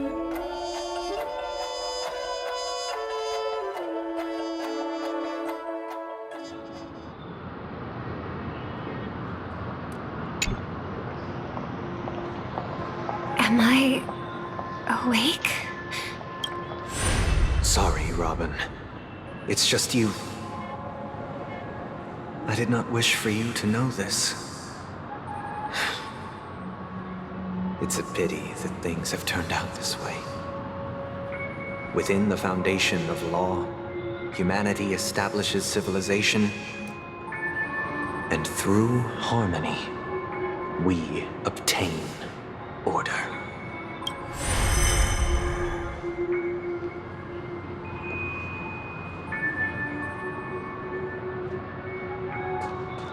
My brother. Did you still bring the Order's sweet dream into our paradise? Ow! You're still trying to play the family card at this hour? Your brother doesn't exist anymore. As of now, you'd better call them Anna. Impressive. You really woke up on your own. Let me reiterate. If you've had your fill, it'd be wise to leave before it's too late. The music of the Harmony doesn't tolerate discord. Ow! Then I'll reiterate as well. I've done my part, and now I'm simply waiting for the fireworks to begin. Why don't you just cut to the chase? Time's short, so I'll condense the report. Oh, that even rhymed. I'm so talented. A nosy cremator left something on you. She wanted to use it to burn down the illusions you received from the sweet dream, allowing you to wake up from Anna's dream. But it looks like you don't need it anymore. Then, how were you able to reach this place? Well, a fool has thousands of faces. It's gonna take a lot to create a sweet dream that can satisfy me. Both you and I can still stay awake for just a little bit longer. Just a little bit? Honestly, I don't even need to find you. But I am just so kind. I've already killed you once to give you a chance to regain your home field advantage. You're the last festival host awake in Penacony. So, do you want to play a round of roulette? The wager will be the entire planet of festivities. Stay where you are. What are you trying to do by showing up in front of me? I want you to watch me blow up all of Penacony. Only then can everyone else launch a counterattack and wake up together. Think about it. Your brother is already a god beyond the heavens. You're not even gonna see him unless you rip open the sky. Ever heard of the trolley problem? Make your choice. Do you want everyone to go down together? Or to have Penacony make a small sacrifice? Why should I trust the words of a masked fool? Don't think that I'm just trolling you. My bombs are hidden all over Penacony. They took a really long time to set up, you know. Maybe I should blow up a few to demonstrate how they look. Let me see. Which ones should I choose? Stop. What's gonna happen to the Dreamers once the bombs go off? They will all die. Then you know I'd never agree to it. When it's time to make a sacrifice, reality won't be giving you any choices. Or do you want to replay the old joke about the Harmony treating everyone the same? Life is never a joke, fool. There is no such thing as a lesser evil in this world. Evil, just like morality, cannot be measured, nor can it be compared. Isn't that still the Harmony's same old song and dance? But that suits me just fine. Didn't I already say that this is a round of roulette, not some pyrotechnic show? Get ready to sing. Be like a bird. If you can make Sheepei hear you, then they definitely won't allow me to blow everyone to pieces, right? What will you choose now? You can either watch as I blow the entire place up, or you can try to save their lives. Maybe this will be your last ever performance. Last ever performance.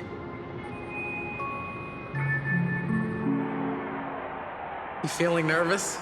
I know the feeling. You should feel nervous when going up on such a big stage for the first time. I'm okay. I just remembered something. That's all. Miss Siobhan, why do you think birds fly? Why are you asking that all of a sudden? That was my response as well the first time I heard that question. It's what my brother asked me before I left Penacony. I keep finding myself thinking about it. I don't know. I fly when it's time to fly, and I stop when I don't want to fly anymore. There's no reason. It seems that your answer is really similar to mine. You've also asked me, why do I sing? I think I can answer both of these questions in one go. The answer wasn't what I initially had in mind. Originally, I wanted to sing because of something specific that I experienced. A Stellaron fell into my homeworld when I was young. Everything I knew was instantly destroyed. We didn't even get a chance to react to it. No matter what we did, it was too late.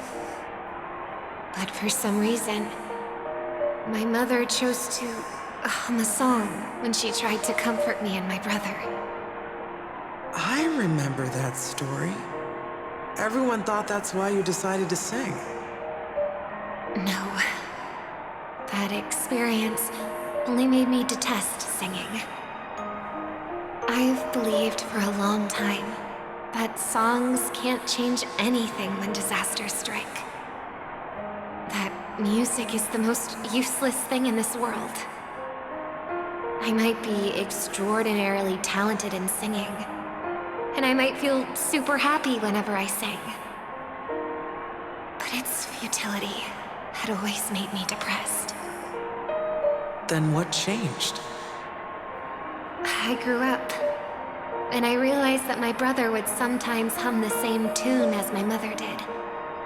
And I thought maybe he missed her, but I was too embarrassed to point that out. I tried to comfort him instead. However, his answer to me made me realize what I should be singing for.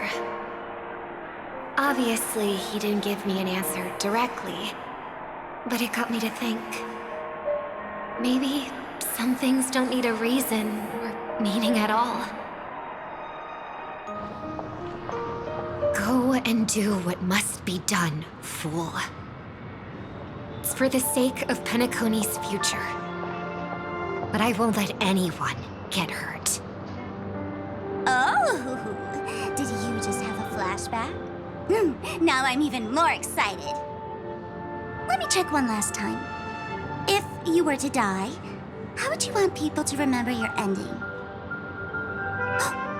Like a bird, she lived her life, graceful and composed. Now her beak parts slightly with a sigh, as soft as falling feathers. Like it? Drop the sanctimonious mask. Singing only needs one thing, and that's sincerity.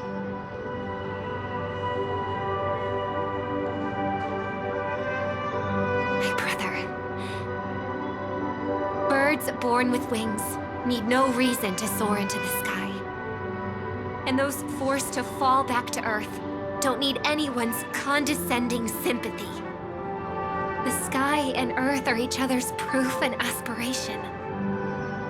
When a soaring bird looks down below, it discovers that even after falling, life still holds hope to continue. And when a fallen bird looks up to the sky, it discovers that the possibility of soaring once again still exists in this world. Perhaps they'll never truly understand each other. But what people need is an understanding. It's showing a little more compassion for the way others choose to live. And, when necessary, extending a helping hand. Even if you become the only star and prevent everyone from soaring into the sky, they will still be inspired by your radiance, flap their wings with all their might, regardless of whether they've been hurt in their fall. Thus, the Order's sweet dream will eventually fall. Oh, triple-faced God. If I manage to step onto the path of harmony, then please extend your hand and shelter those who believe in you. And if I am a bird destined to fall, doomed to never sing again, then while the sound of me hitting the ground may be my last note for the harmony, it will never be this world's swan song. In the name of the sweet dream, the Charmony Festival now begins!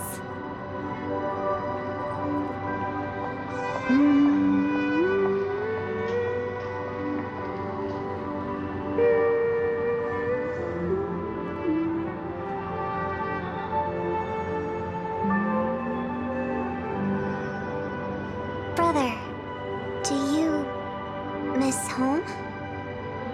Even if I do, it's too late. But you're singing the song Mom used to sing. Because even if it's too late, we still have the choice to sing whatever we can.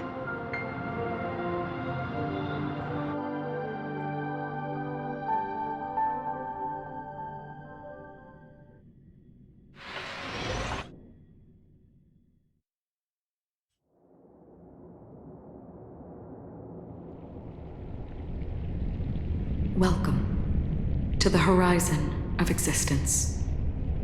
This place is one of the thousands of manifestations belonging to the sleeping and shapeless. And it's also an exit out of the nihility for the awake ones. Let's bid our final farewells here.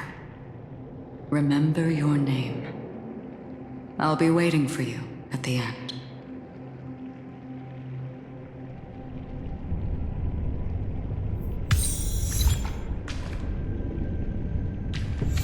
If only people could have each other. I want everything this world. I hope that I'll see her again after I die. Then she'll know that I too am only human. I hope everyone can always reunite with their family, enjoy home-cooked stew, and keep on laughing. One day, those who live will all come to understand how they need to think to create their own happiness. May people embrace each other and offer their most sincere compliments to whoever they meet. Our hopes and dreams are in your hands now. Please guide them to witness every sunrise that is yet to come.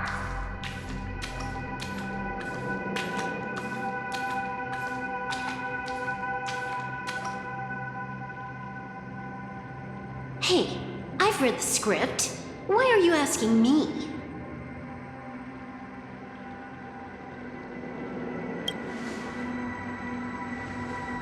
Then do your best to not fail.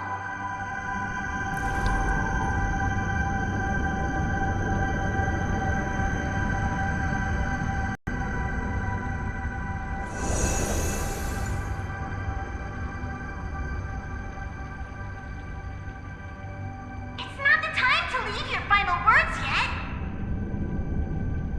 We all believe in you. You need to believe in us too. The trailblazing expedition won't end here. We'll wake up together.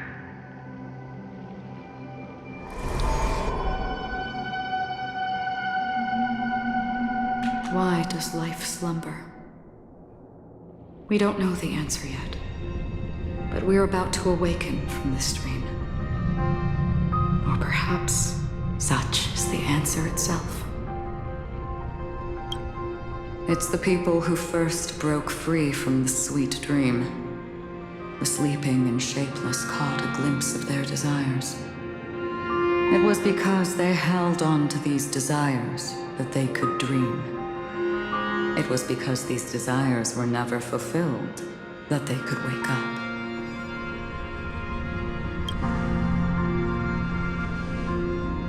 I think that's not entirely true. I wish people could find happiness, but I've been tainted by too much nihilism. Sometimes I can't help but think that the nihility is a proud and terrifying dream.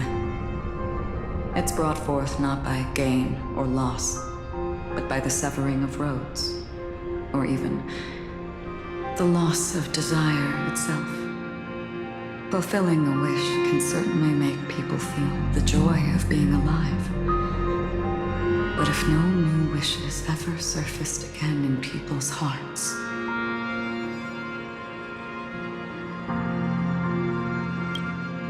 indeed, behind the shadow of the nihility, there must exist the most blazing source of light in the world.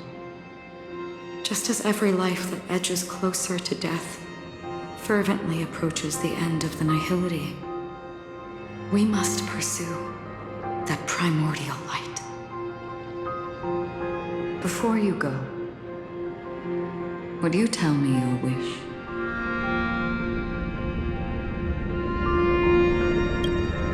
I'm glad. The answer itself doesn't matter. What matters is that you've made a decision.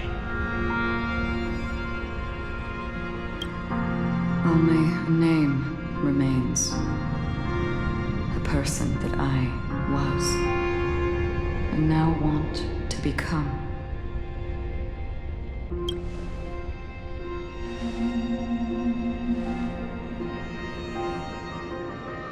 You're looking right at it. She is a hunter who treads upon the finality, destined to sacrifice her own wishes to defy destiny. But no matter which path you and she walk, death will always be the destined finale and the last reunion. Are you ready? She too was here not long ago.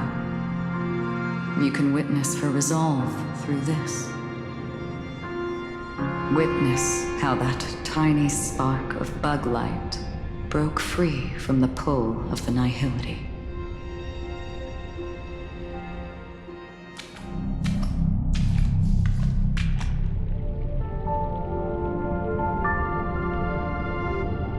Who were you in the past? The scenery.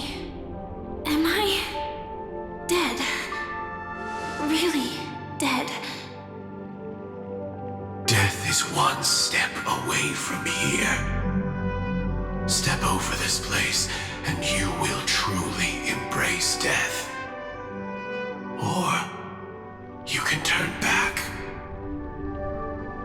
Tell me, who were you in the past? The Moth's Iron Cavalry. And who are you now? A Stellaron hunter. Then who will you become in the future? Just an ordinary girl. Well then, keep walking forward. Death would suit you better. Never. I fought tooth and nail to get where I am today, and this isn't over yet. Even if everything burns to ashes, I won't give up.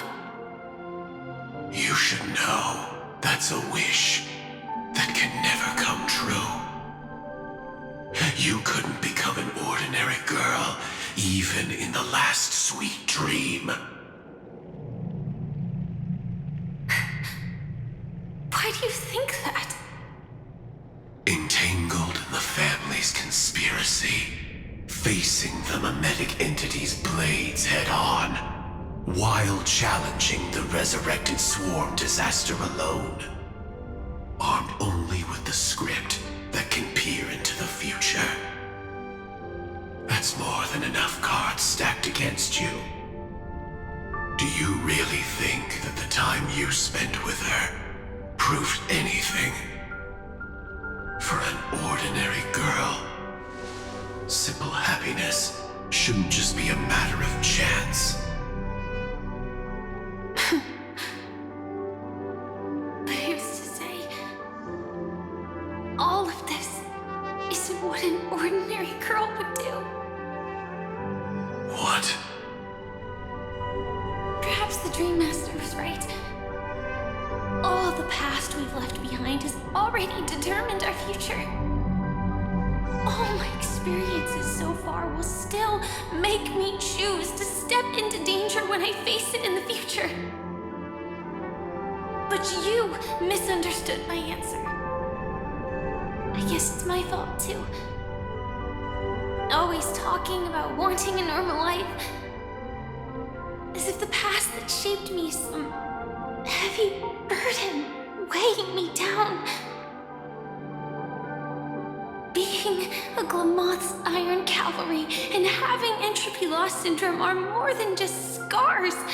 They are a past that taught me to cherish, urged me to seek, and showed me how to love. All the things you listed are quite extraordinary indeed, but I believe any ordinary girl would make the same choice I did. When faced with everything I have faced. In the darkest moments, ordinary people never need to feel small. After all, they always discover that they've already become something noble and bright. Indeed, I can't change the outcome or even the process. But I can decide how to view my destiny. This is just an even deeper form of self-deception compared to actually changing the outcome. Free will is mere self-deception for most people anyway. But as long as I'm not asking others to do the same, there's no shame in it for me. Everyone has their own answers as to why life slumbers. Some will never find their answer. But no one can take away their chance to keep looking for the answer. I won't give up, nor will I blame those who do. All I need to do is return their right to make that choice, and return that right to myself as well. So, I will leave this place together with you.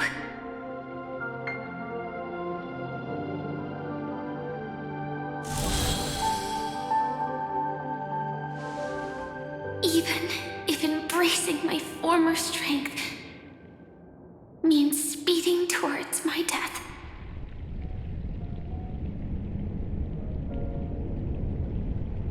The name I gave myself is Firefly. I used to think I was similar to a firefly, just a fleeting glimmer of light. But later, I realized no one would give themselves an unlucky name. It was also because I thought fireflies were beautiful. Later, someone told me that my eyes don't actually work very well. Otherwise, I would have figured out that those insects aren't beautiful at all. Beauty, love, all our feelings stem from the flaws we were born with. And that's what makes each of us unique. yet I can't help but love these little things. Even though I'm sensitive to cold and can't stand the night wind, I still go stargazing. Even though baking cakes is really troublesome, I'll still keep trying. Because I love giving them to people who matter to me and seeing those people smile. I love going around looking for cute dresses, not to show off to others, but because it makes me feel good. So, I won't mind any flaws anymore. I won't fear any new scars. I'll give it my all to find what I love, and I won't let destiny take them away. So...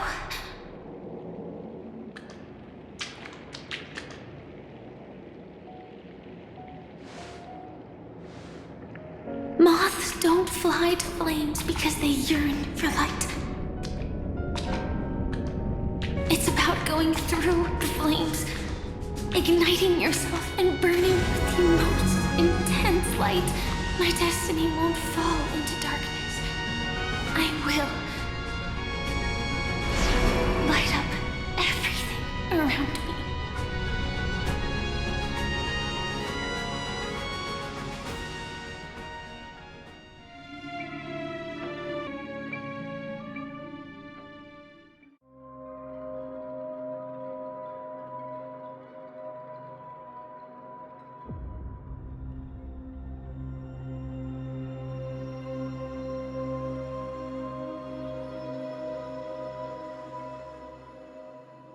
As long as the clock keeps ticking, death comes for us all eventually. And life has its time, too. If my world always ends up being burned to ashes, then let it burn!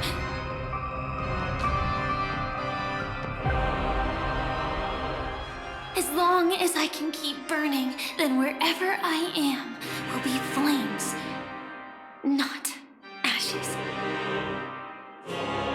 Order. Dismember. Actually, I used to envy you. You wouldn't feel pain, even though you were born to bring disaster.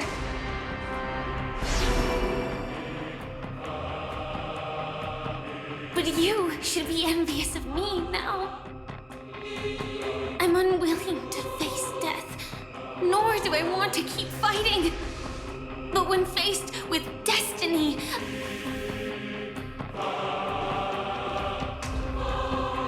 I will never run away. My dreams were always of scorched earth, where even a single new bud could never bloom. But I will still burn and keep on burning until new life rises from the ashes.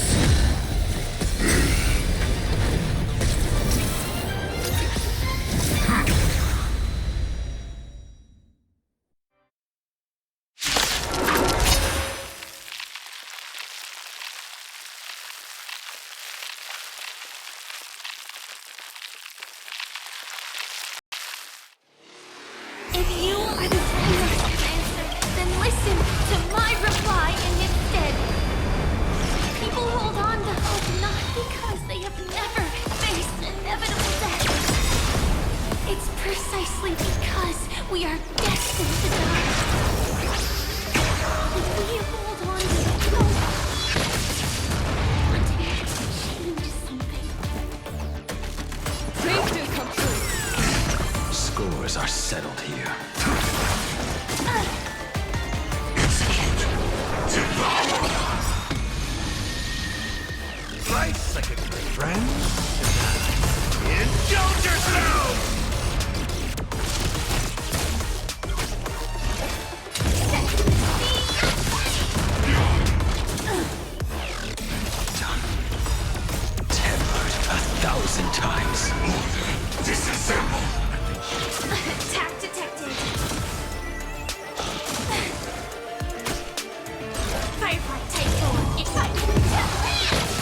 Great team.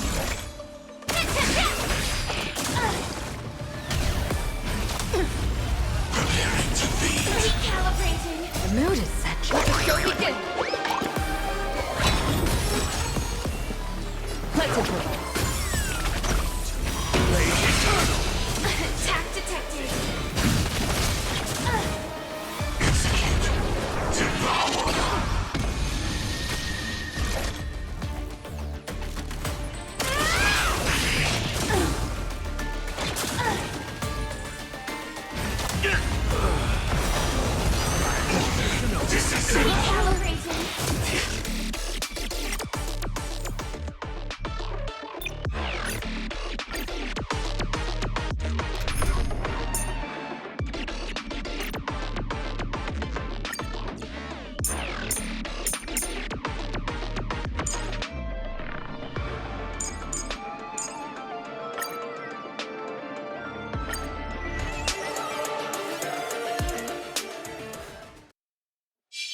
If you are the Dream Master, then listen to my reply in his stead.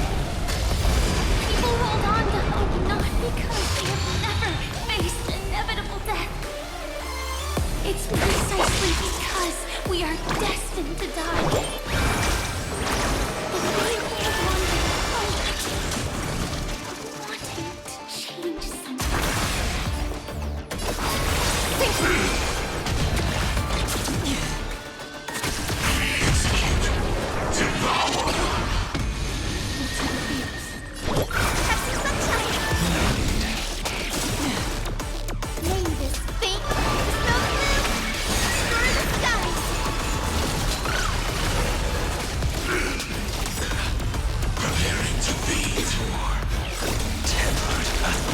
Times. Enemy afflictions ravage. Your cries rise. I weep for the departed. It gives no hope.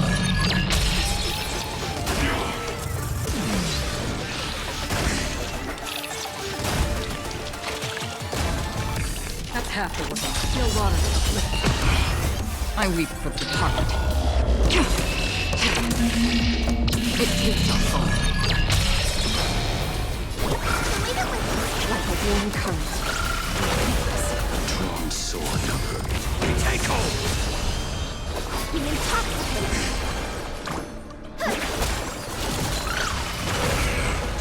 Blade eternal. We take hold. Free will, or was it destiny to live? I weep for the departed. It gives my soul. Off of your record. Guide with the rainbow bridge.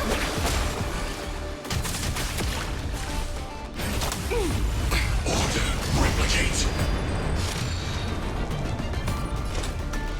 Still water to flip.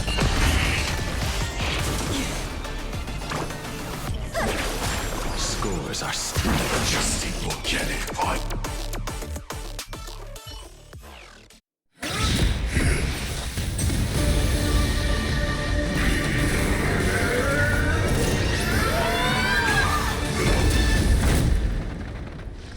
I know everything's far from over. If embracing fate is also a form of resistance, Then this time.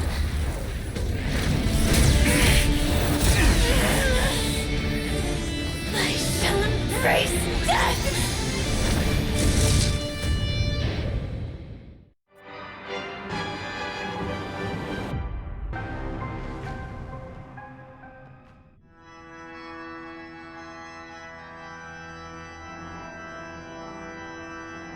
To live is to imagine a future version of yourself.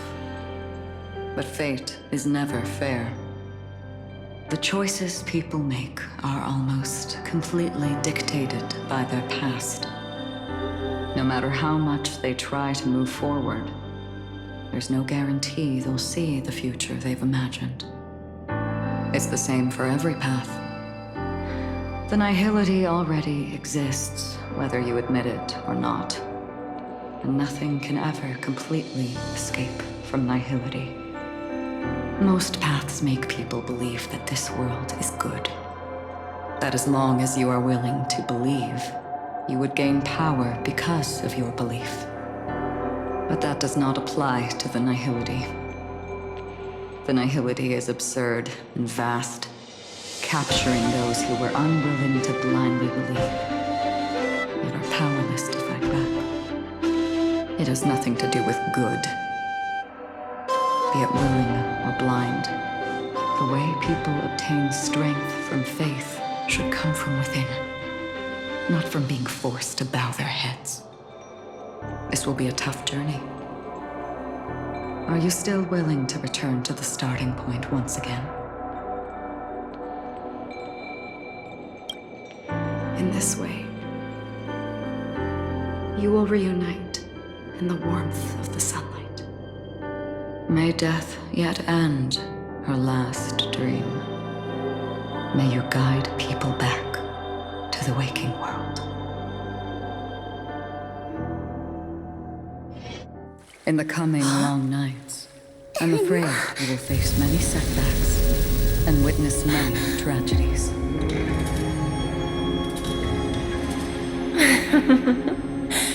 I come to greet, I come to whine, I come to claim. I grant poison for nectar, sow in spring to reap in fall. Await wizened fruit to fill livened boughs. All for the Amber Lord.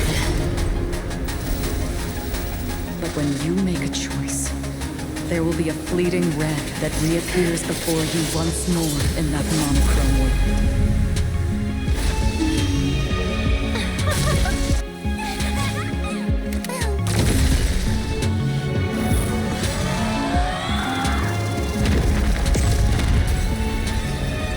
What you must do now is ponder its significance, and then return to the waking world.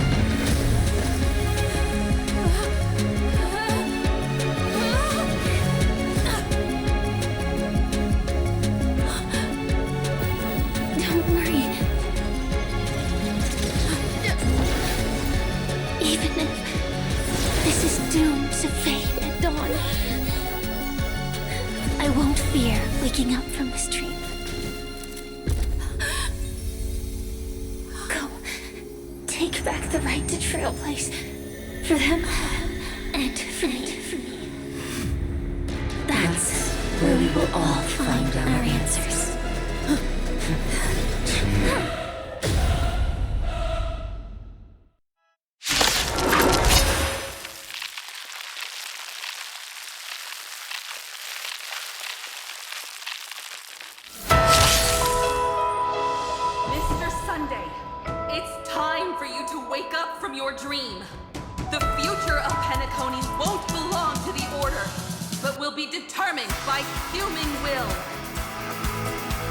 The divine power of Ella, actually.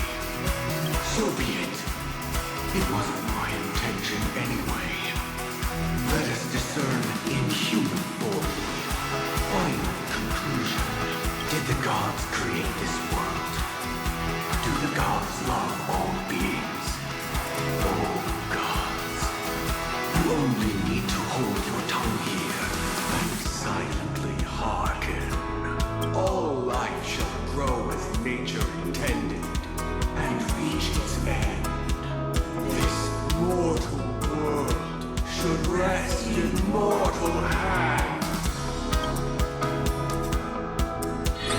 All the work of creation has been completed. The inevitable day has arrived. The embryo of philosophy will reshape for us all of reality.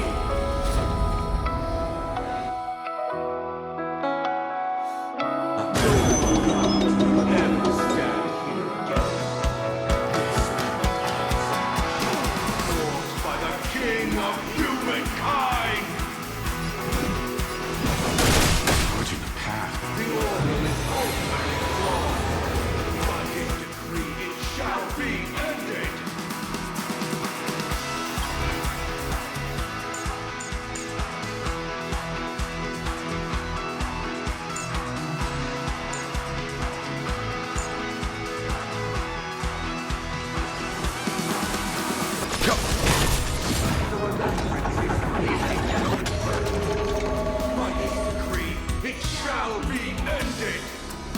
No way! Rosalina gave her life to protect the sweet dreams past. Watch this awesome move!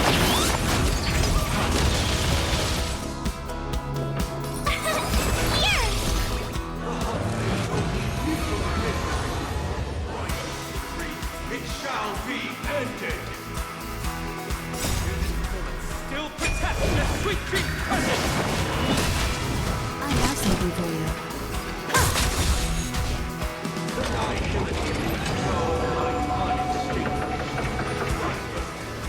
It shall be ended! Of the will of the Watchmaker.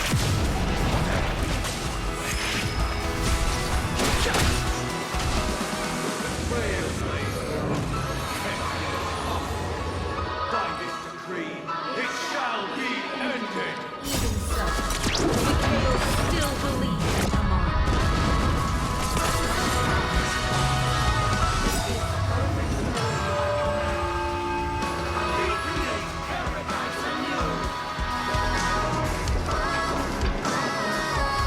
It's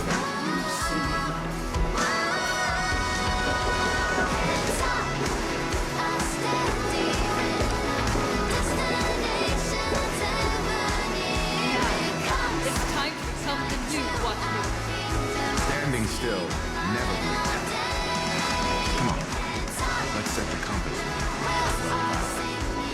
Only by raising a trail program can we set time in motion and give it meaning. Only after the sweet dream ends will tomorrow come. People will keep moving forward, discovering countless new wonders. That the world will still welcome countless marvels worth fighting for. The stagnant sweet dream can't imprison our desires.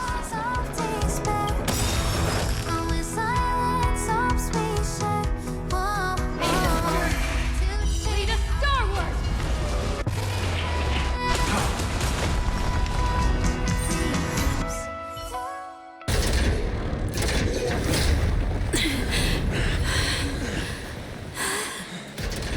So, why does life slumber? Because someday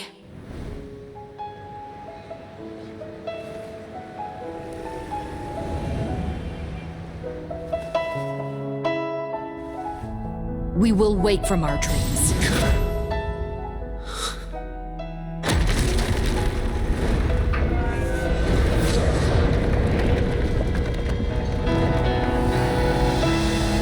The night is still too short.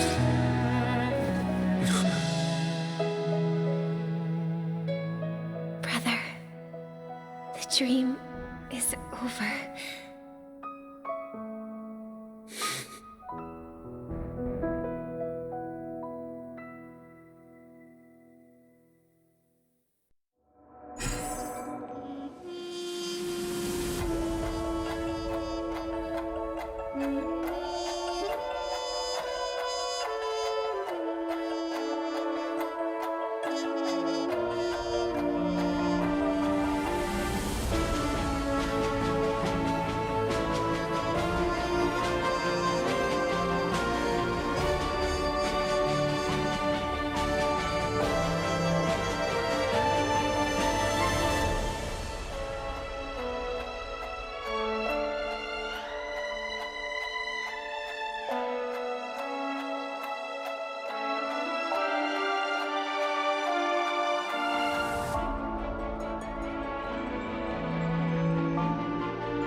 Wake up.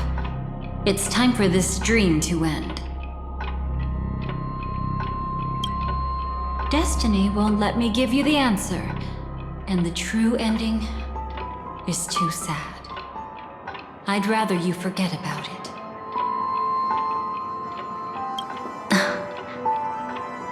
Well then, I must come clean about my final lie.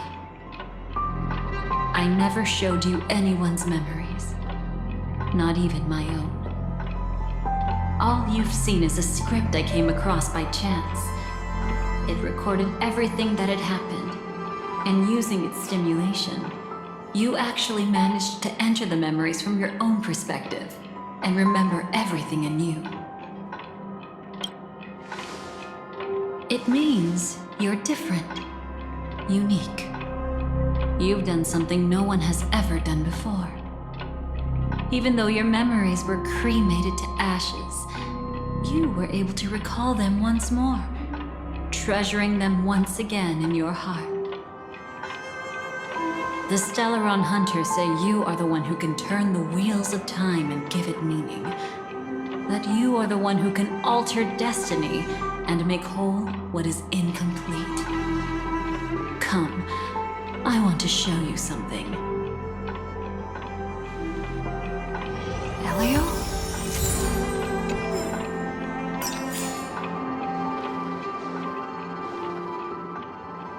Come, I want to show you something.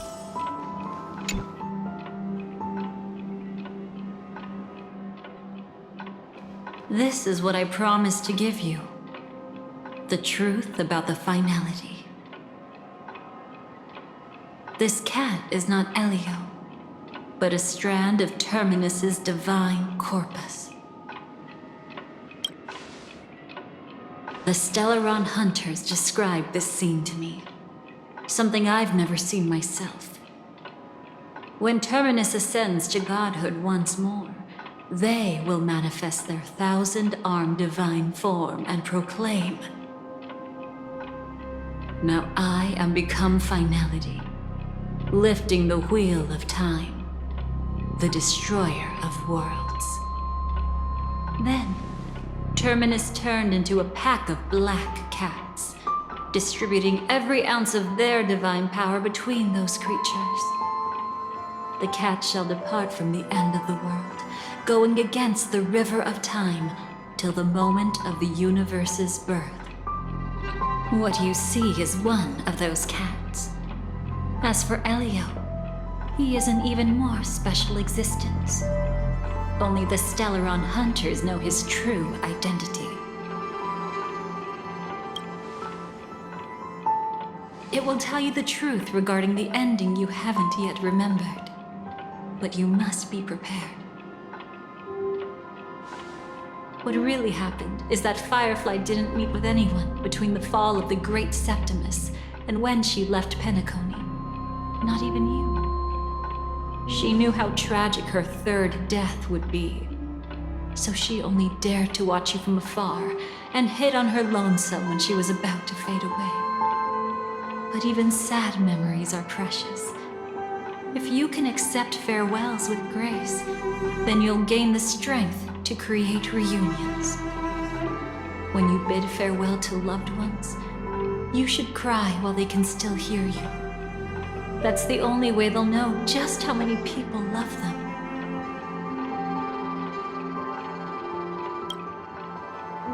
You know, I often wonder if everything I'm doing right now is just a whimsical gift from destiny. That I haven't really decided anything, but merely being tossed around at its mercy. But right now, I don't care. Because my joy is real. My sorrow is real. And you will be the same. Remember, if you have regrets that must be mended, then shout with all your might from the depths of your heart. Let it be passed to the end of time, and make Terminus, who was about to set off, hear your call. The fact that you can see this black cat means Terminus is in the process of passing by you. The power of only one black cat cannot change much, but your past is Terminus's future. If it remembers your voice and decides to change something in its own future, your past will change accordingly.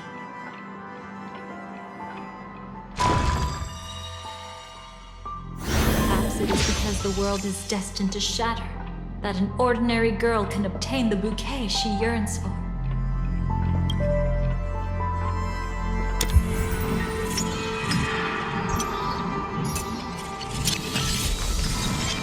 go forth and deliver that bouquet with your own hands, so that no one will be left with regrets.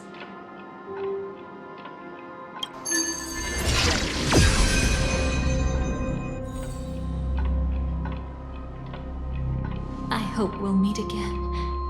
The only one who could ever please me. Father, destruction is not just a single glorious moment, and the same applies to destiny and memories. Only by enkindling the winter wilderness with flames that cross the sky can we make the indestructible manifest once more.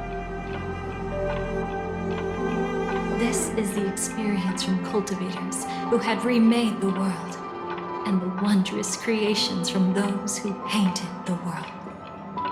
Sitting among the embers, they drew the morning star, knowing best that only in times of extreme hunger do the stars begin to turn. Why does life slumber? You will eventually find your own answer.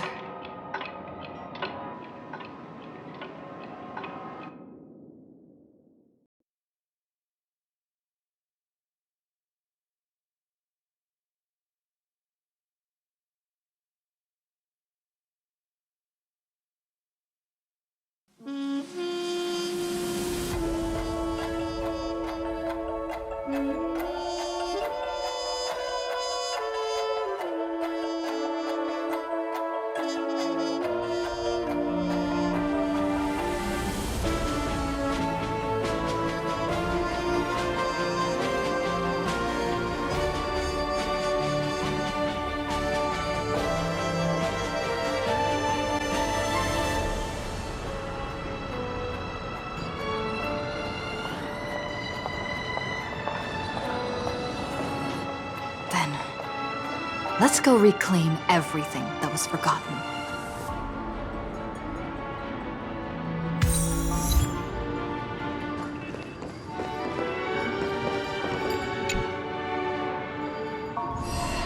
Creating a brand new path. That's truly astonishing. You must have some ideas as his sister, right? If he really managed to do it, what kind of path would that be? I think it must have been a battle between different kinds of the Trailblaze. However, my brother came to the wrong conclusion. His original aspiration was similar to the Trailblaze, yet the road he walked was one named the Domination, or the Conquest. Even if someone wishes for everyone's happiness, that's still a selfish wish. There will always be those who don't want to be saved, who want to save themselves. Do you also think that there shouldn't be any God in this world? No. Even a God who does nothing can at least give people something to believe in and find comfort in. This world definitely no longer needs a king of humankind. That's why I believe my brother will come to understand all of this one day as well. He made mistakes, but he was stopped. I don't want him to spend the rest of his life in prison. I want him to also have a chance to save himself. No wonder you came looking for me. Yes. I want to make a deal with you. And after that, we'll talk about what position Penacony will hold before the IPC.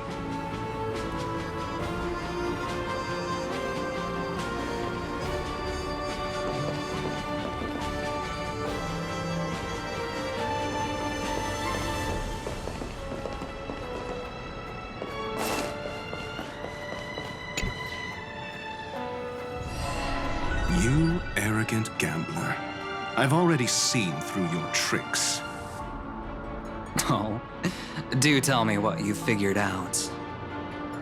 When sailing through storms, drunkards always beg for mercy from destiny. So? So, they all died. Destiny loves to watch them crash onto the reefs.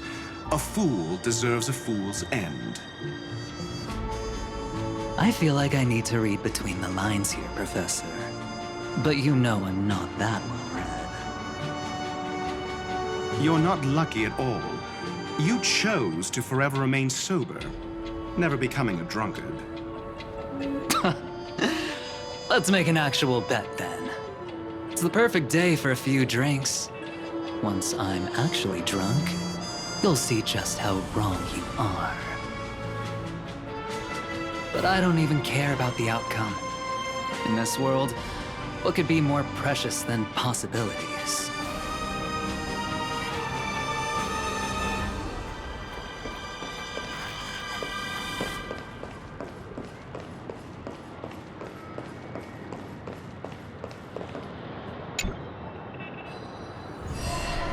Burnt. Yes. Just like with Mr. Aventurine back then. Nihility infected the dreamscape the moment you drew your blade. Thankfully, this is the world within the dreamscape. Constance took all the knot upon herself and burnt it away completely. Perhaps she won't be able to fully recover for a long time. I'm very sorry. Don't be. She's got other pressing matters right now. That's why she asked me to meet you. She really wants to thank you. She's betrayed too many people, facing death threats from Avengers at every moment. She used to delight in dancing with death. But at the moment she burned away the nihility, she said she was blooming. She said that, for the first time, she felt the joy of being alive. Come to think of it, people all believe that the Dahlia's floriography means betrayal. But on the planet where it was first discovered, the locals saw it as a symbol of life and prosperity.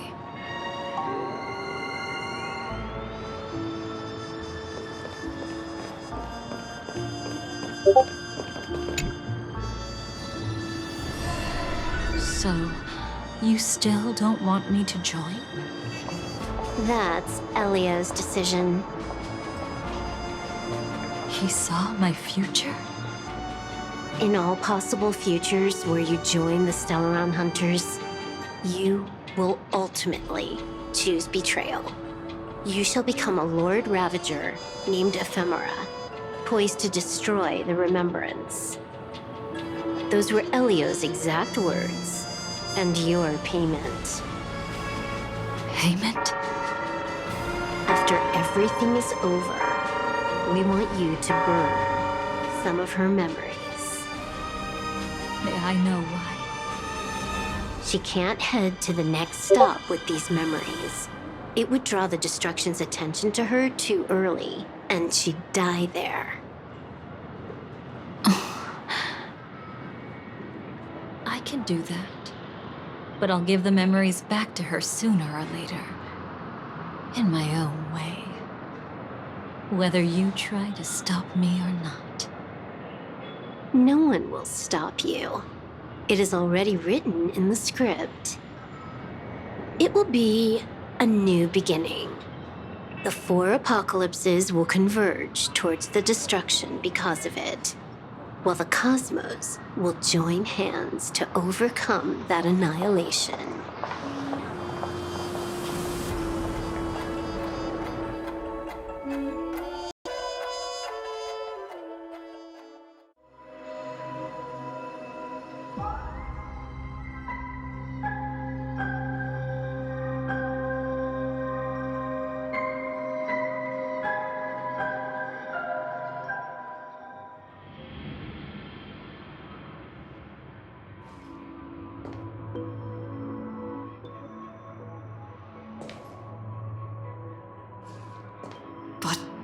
Where's Firefly? I haven't seen her anywhere.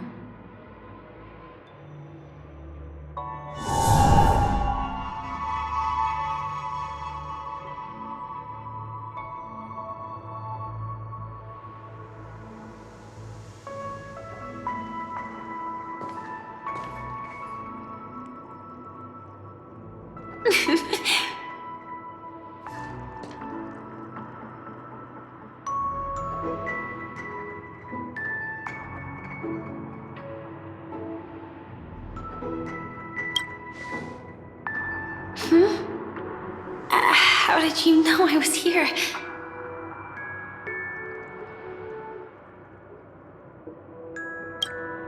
Sorry. I wasn't trying to avoid you. But I have my own reasons. Can you just let me stay here by myself?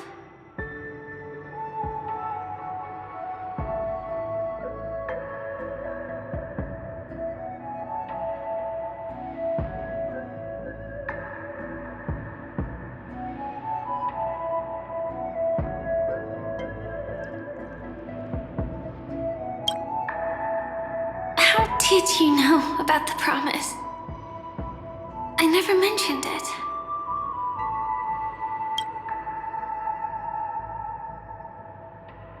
I don't think I've mentioned it, but I wrote down everything I wanted to do in my journal before coming here. I'm staying here because I want to fulfill the last wish written in it. I've been quietly following you and watching you from afar for a while, but I still didn't want to disturb you. I hope your dreams begin with a smile and end with one too.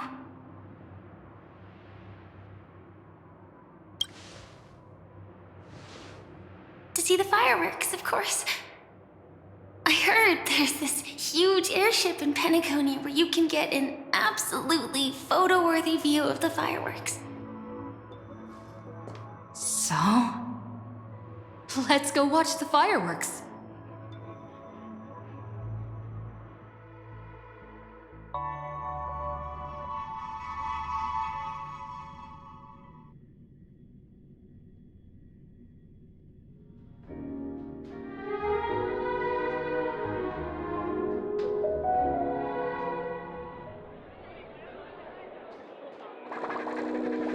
It really is the perfect spot. You've got great taste.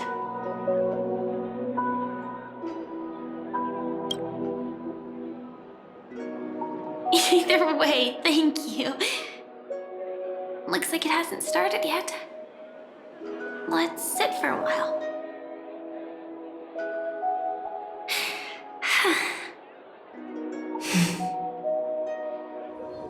I wonder whether everyone feels speechless at times like this.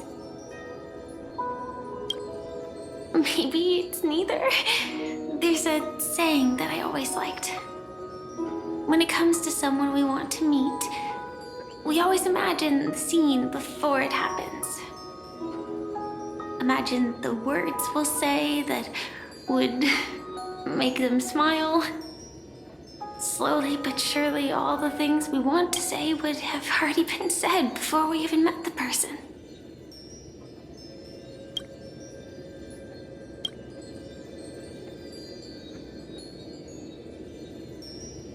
And when we finally meet again, we realize they're even more beautiful than anything we could have imagined. Yet, at that moment, we find ourselves at a loss for words to express just how amazing they really are.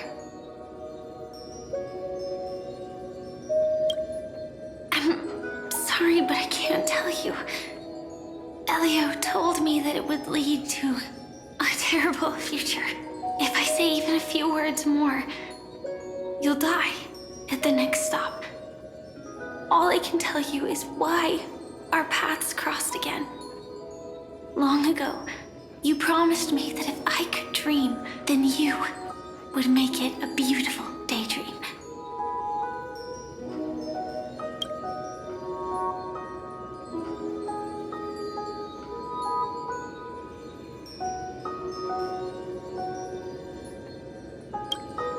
What matters isn't how they've changed, but that you still hold those same genuine feelings for them.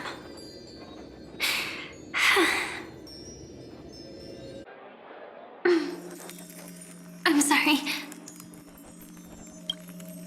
Yeah, actually, I still have haven't experienced one of the 3 deaths written in the script. I only realized it after Anna's dream dissipated. I've made a mistake. Being sent to the Dream Flux Reef by death could hardly be called a death at all. That would have been way too easy. As for the true 3 deaths, the first one, I have known its true form for a long time. I can't dream. After I woke up, I would never dream again. In other words, the me that exists in this dream would completely cease to exist. The second time, I was killed by the swarm disaster. I activated my true power and came back from death. But that power would inevitably lead me to the 3rd death. My symptoms would accelerate uncontrollably until I die of entropy loss. The dreamscape had already started merging with reality when we arrived in Penacony. I thought I was dreaming, but I was actually also living in waking reality. It was causing my entropy loss syndrome to worsen. But don't worry. I asked Silverwolf about it, and she said things won't get that serious in real life. Let's not talk about this anymore. I just don't want to see you looking sad. This is our most beautiful daydream. And we should see it through with smiles on our faces. After all, we never know when we will use up all the moments we have with someone across all space and time. Hey, could you close your eyes? If this is my only chance to dream, then I want you to see the best version of me. As we near the end, let me indulge in a bit of perfectionism. Just like what I used to do. Let's close our eyes and imagine ourselves being together. Even if you can't see me, you'll still know that we've never been far apart.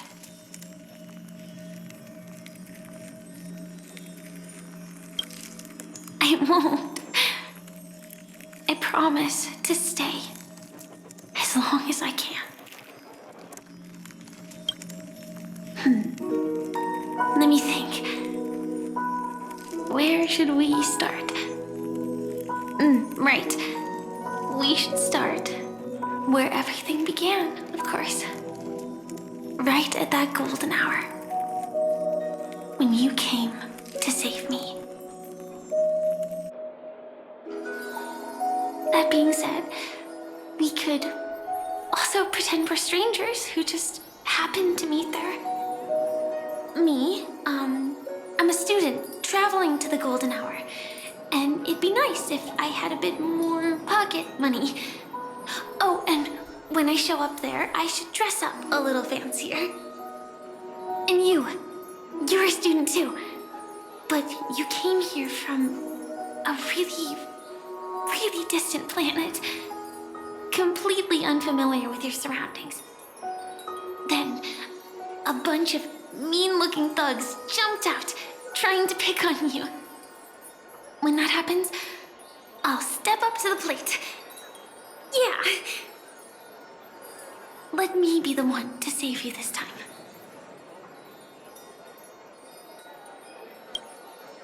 No worries. That's exactly what I'm going to do. The result doesn't matter. And even the process isn't important. What matters is how we take part in this journey and how we choose to view it. So, grant me one more wish. Remember how I held you and flew into the sky when we fought against Enna's dream? Back then, I wasn't sure if I would ever wake up again, but I was happy. We were standing shoulder to shoulder once again, fighting against things that we believed were wrong, and we'd do anything for each other. Still, I have a tiny, selfish wish. I know you won't forget this moment. When you look back on it, I want it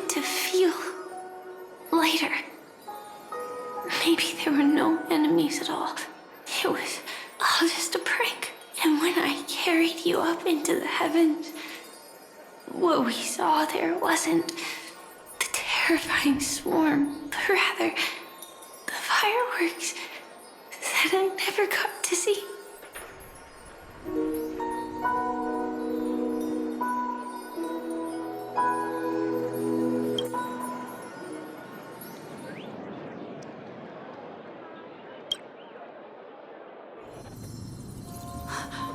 Firefly?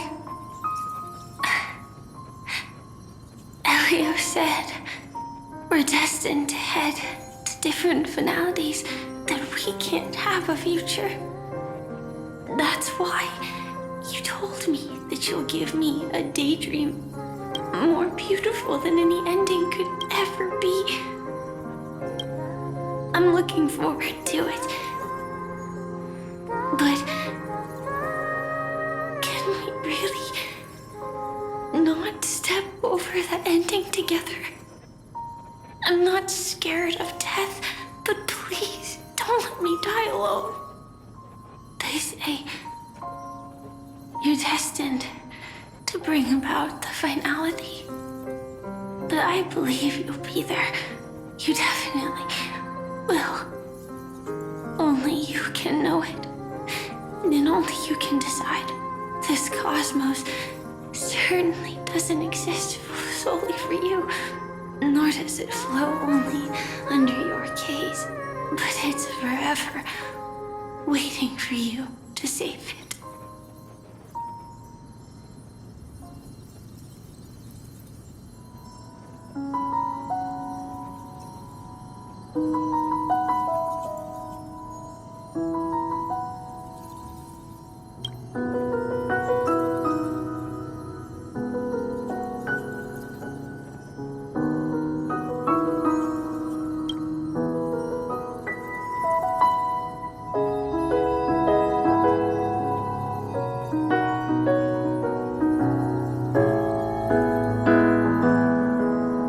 Even so, I'll still be the last thing you forget.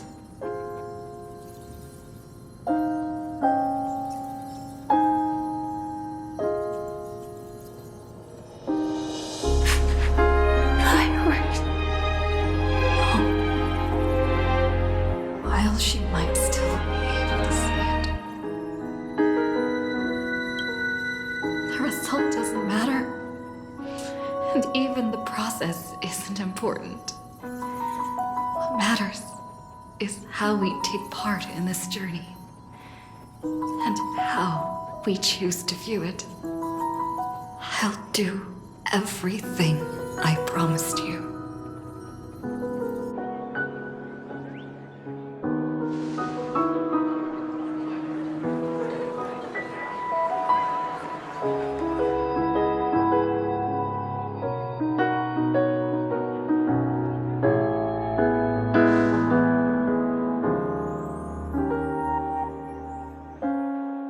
Am I still one step too late?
beyond saving. I can change the course of destiny and make up for what's missing. If the world has set an endpoint for our destiny, then at the very least, it owes Firefly the bouquet she wanted.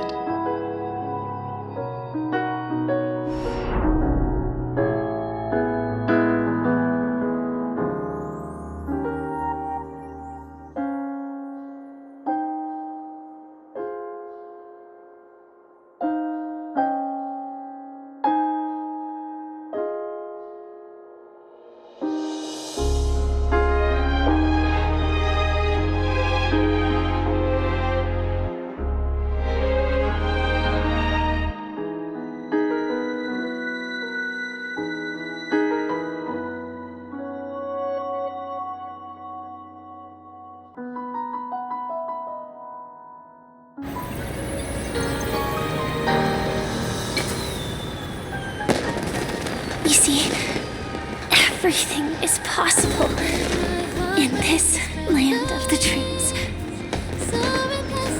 We each came here with our own goals and realized them in unimaginable ways.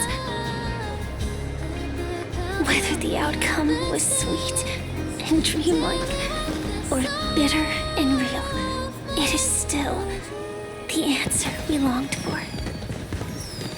So, why do people choose to sleep? I think it's as you said.